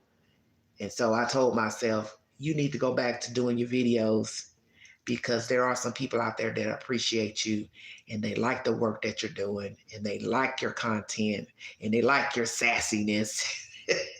They like you when you're up, they like you when you're down. So I said, I got to get back to my YouTube videos, because I know there are people waiting on me. This other crazy nonsense, I don't need that in my life. You know what I'm saying? So I'm back and I'm ready. Thank you, sweetheart. Thank you, Run with Scissors. Runs with Scissors. Thank you. Okay, you said, I say I hate life. How when I wake up every morning, I love life. That's what you make of it. In the past, I was so angry and I hate a lot, and all that energy was wasted away. Well, that happens. That's why I said I was going to do a live later. I done wasted so much time now, 3 hours, but I don't feel like this was a waste, because I feel like what I've had to say has some value to it. I wanted to come back and do a live where I ask you all, it's going to be a new installment on the channel, what's bothering you? That's the title of the live. And I said I was going to probably do it once a week. This is where you get to come in the chat and tell me what's bothering you. Now, I can either do it this way, where I just read your comments. Thank you, Lil Red. I just read your comments, or I can do it with the live stream. See, I get more views when I do it this way. It's somehow the way YouTube's got it set up. When you go live from your phone, you tend to get more views. But if I do it on the StreamYard, I don't tend to get that many views. It's really weird. I want to do it on the StreamYard because I want somebody to come up on the panel. You don't have to show yourself, but you can just tell me, what's bothering you. And it could be anything. I don't really want to put any stipulations on it, because it's an open question. So I can ask you now, before I check out of here, what's bothering you? I want you to think about it. Is it your life, your finances, your love life, your children? Thank you, Scott May. The neighborhood you live in, apartment building, your house? Does your house need work? What's bothering you? Oh, has Loretta? Okay. So that's what I'm going to bring to the network. I've got Your Crazy America. That's where I do a video on something that's happened really crazy in America. It's not murder or anything like that, but just something crazy somebody's done. Kind of like that incident that took place at the High Point, North Carolina food line, where they got the shooting in there over a damn turkey. That's really serious though, but that's still crazy. So this other new installment, what's bothering you? I will come back after I eat a little dinner, settle in, might pour me a little toddy. That way I can get a little loose with y'all. And you tell me what is bothering you. What are you mad about? What are you upset about? What is it that you want different? What is it that you want to change? I will come back and I will do the first segment tonight. And I will give you all time to settle in, eat a little dinner. What time is it? Good Lord, it's 6:02. You tell me what's bothering you. What is upsetting you? What is getting on your damn nerve? What has been on your mind? Let me know under this video when I cut this off. Do you want it this way, live by the phone? Or do you want it done on a StreamYard where I bring you up or somebody gets to come up and tell me what is bothering me and everybody can hear them talk instead of us just reading the comments? Because I'd rather have the StreamYard. That way you can hit the link, come up and tell me. You don't have to show yourself, but you can tell me, hey, I'm mad because my dog is sick, or my brother keeps calling me wanting to borrow money all the time, or my husband, he's an alcoholic and I'm tired of him drinking, or I'm on the run hiding out in the hotel and I want to turn myself in. Just whatever. You said, I'm excited to talk to you. Okay, Little Red. So I will drop the StreamYard tonight. That way people can hit the link and you can come up, show yourself, don't show yourself, and you can just tell us what is on your mind, what is bothering you. I got a feeling there's some of you in that audience, you got a lot of stuff on your mind and you got a lot of stuff bothering you. And we're going to duke it out tonight. We're going to see if we can help. I said I was thinking about doing a little hotline where I put out a phone number, a second phone number, and I let you all call in live and you tell me a personal problem and the queen tries to give you advice on what to do. Thank you, Holly. I think I can give some good advice. I just gotta start taking the advice I give you all, especially in the love department. Queen ain't been doing so good in that department. But oh Lord, the stories I can tell you, honey. We ain't gonna waste your time with that. But seriously, I was thinking about that, getting another alternate number and go live and let you all call that number and you call and tell me what's going on. And I try to help you fix the problem the best way that I can. Now, I know some of you are thinking, oh my God. The only thing I don't like about that suggestion is the fact of giving a number out to some croonies and they start calling in and, you know, messing up the flow of the show. You know what I'm saying, with some crazy stuff. And it throws, you know, the momentum off. We get the notification. Well, if you're subscribed to this channel, you will get the notification of when I'm getting ready to go live, okay? So give me a couple of hours, I'll be back, and we'll start the segment, and we'll see how it goes, how many people, you know, tune in. I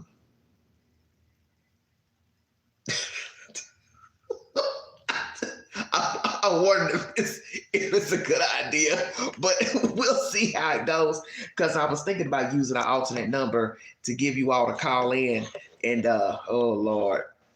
Trying to think. I wouldn't call it Queen's Love Line. I got to come up with something crafty if I do the phone number thing. I'm going to sleep on that.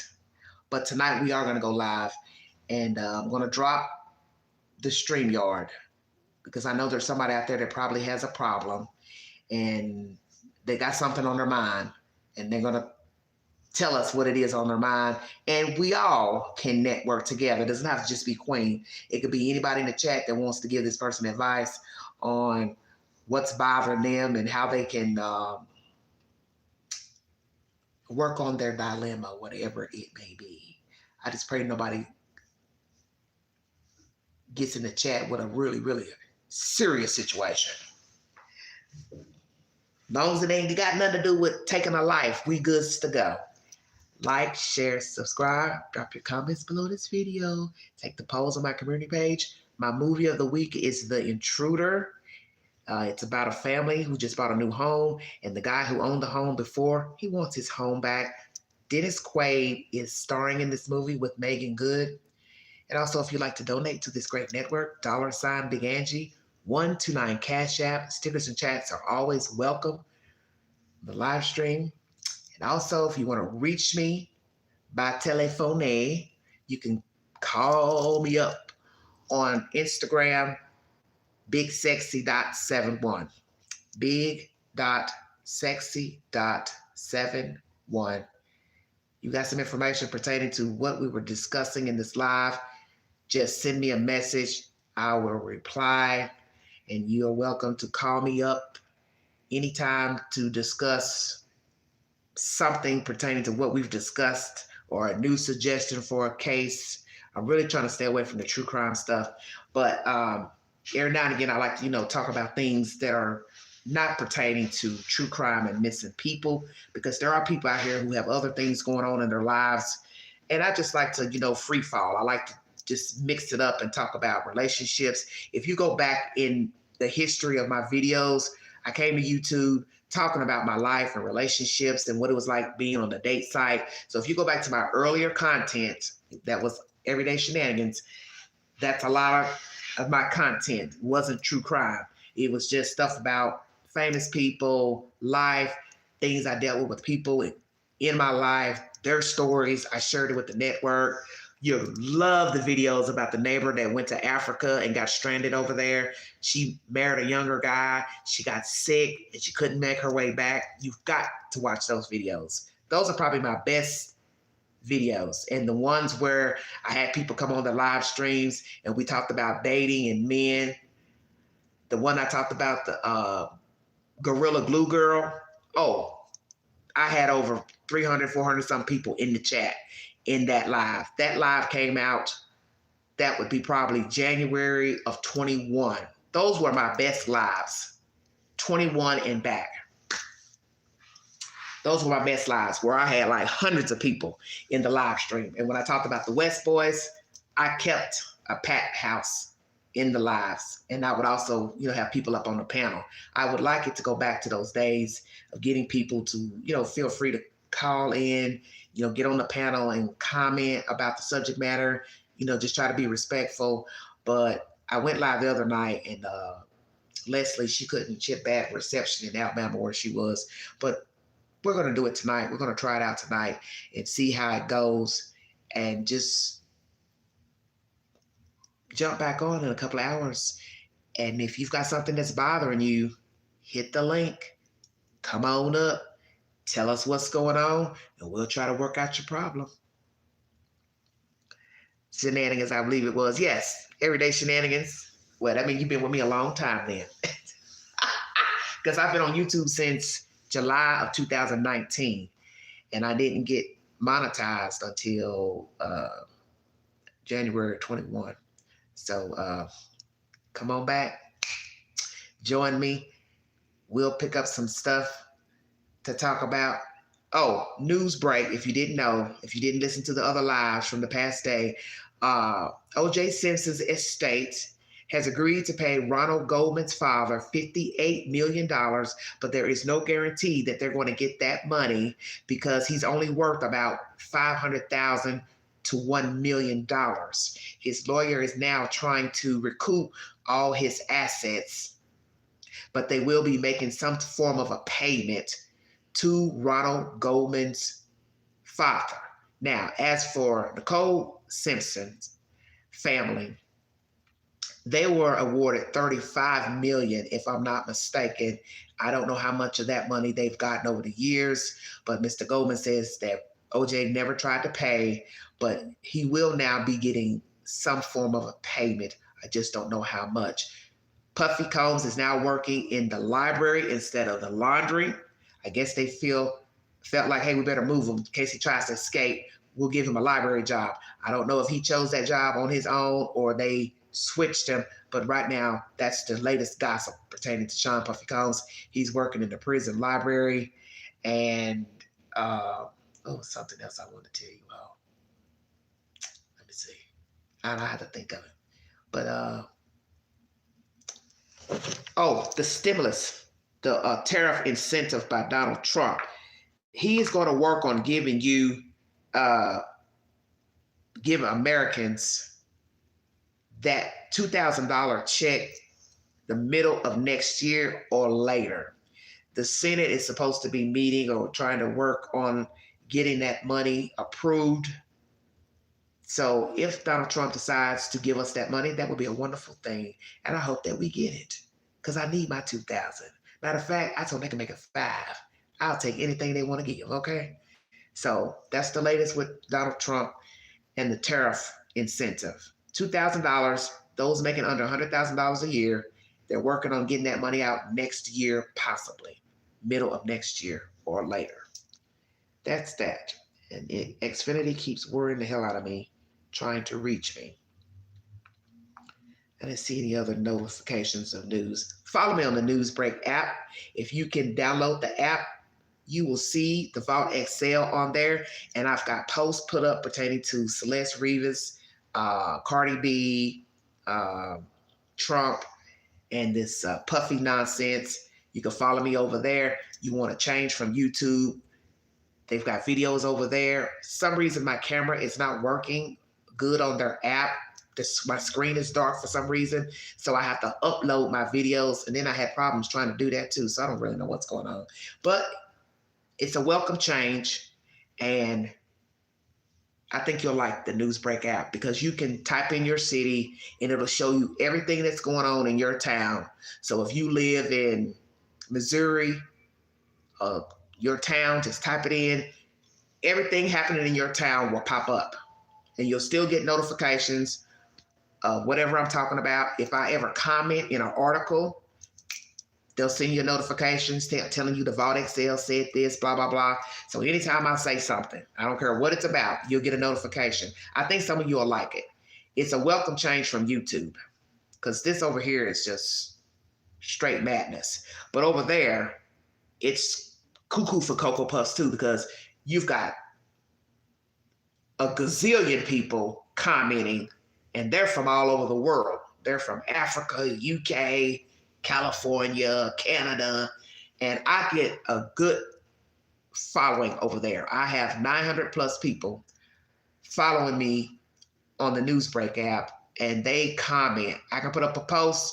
I'm talking about my views over there is much better than here.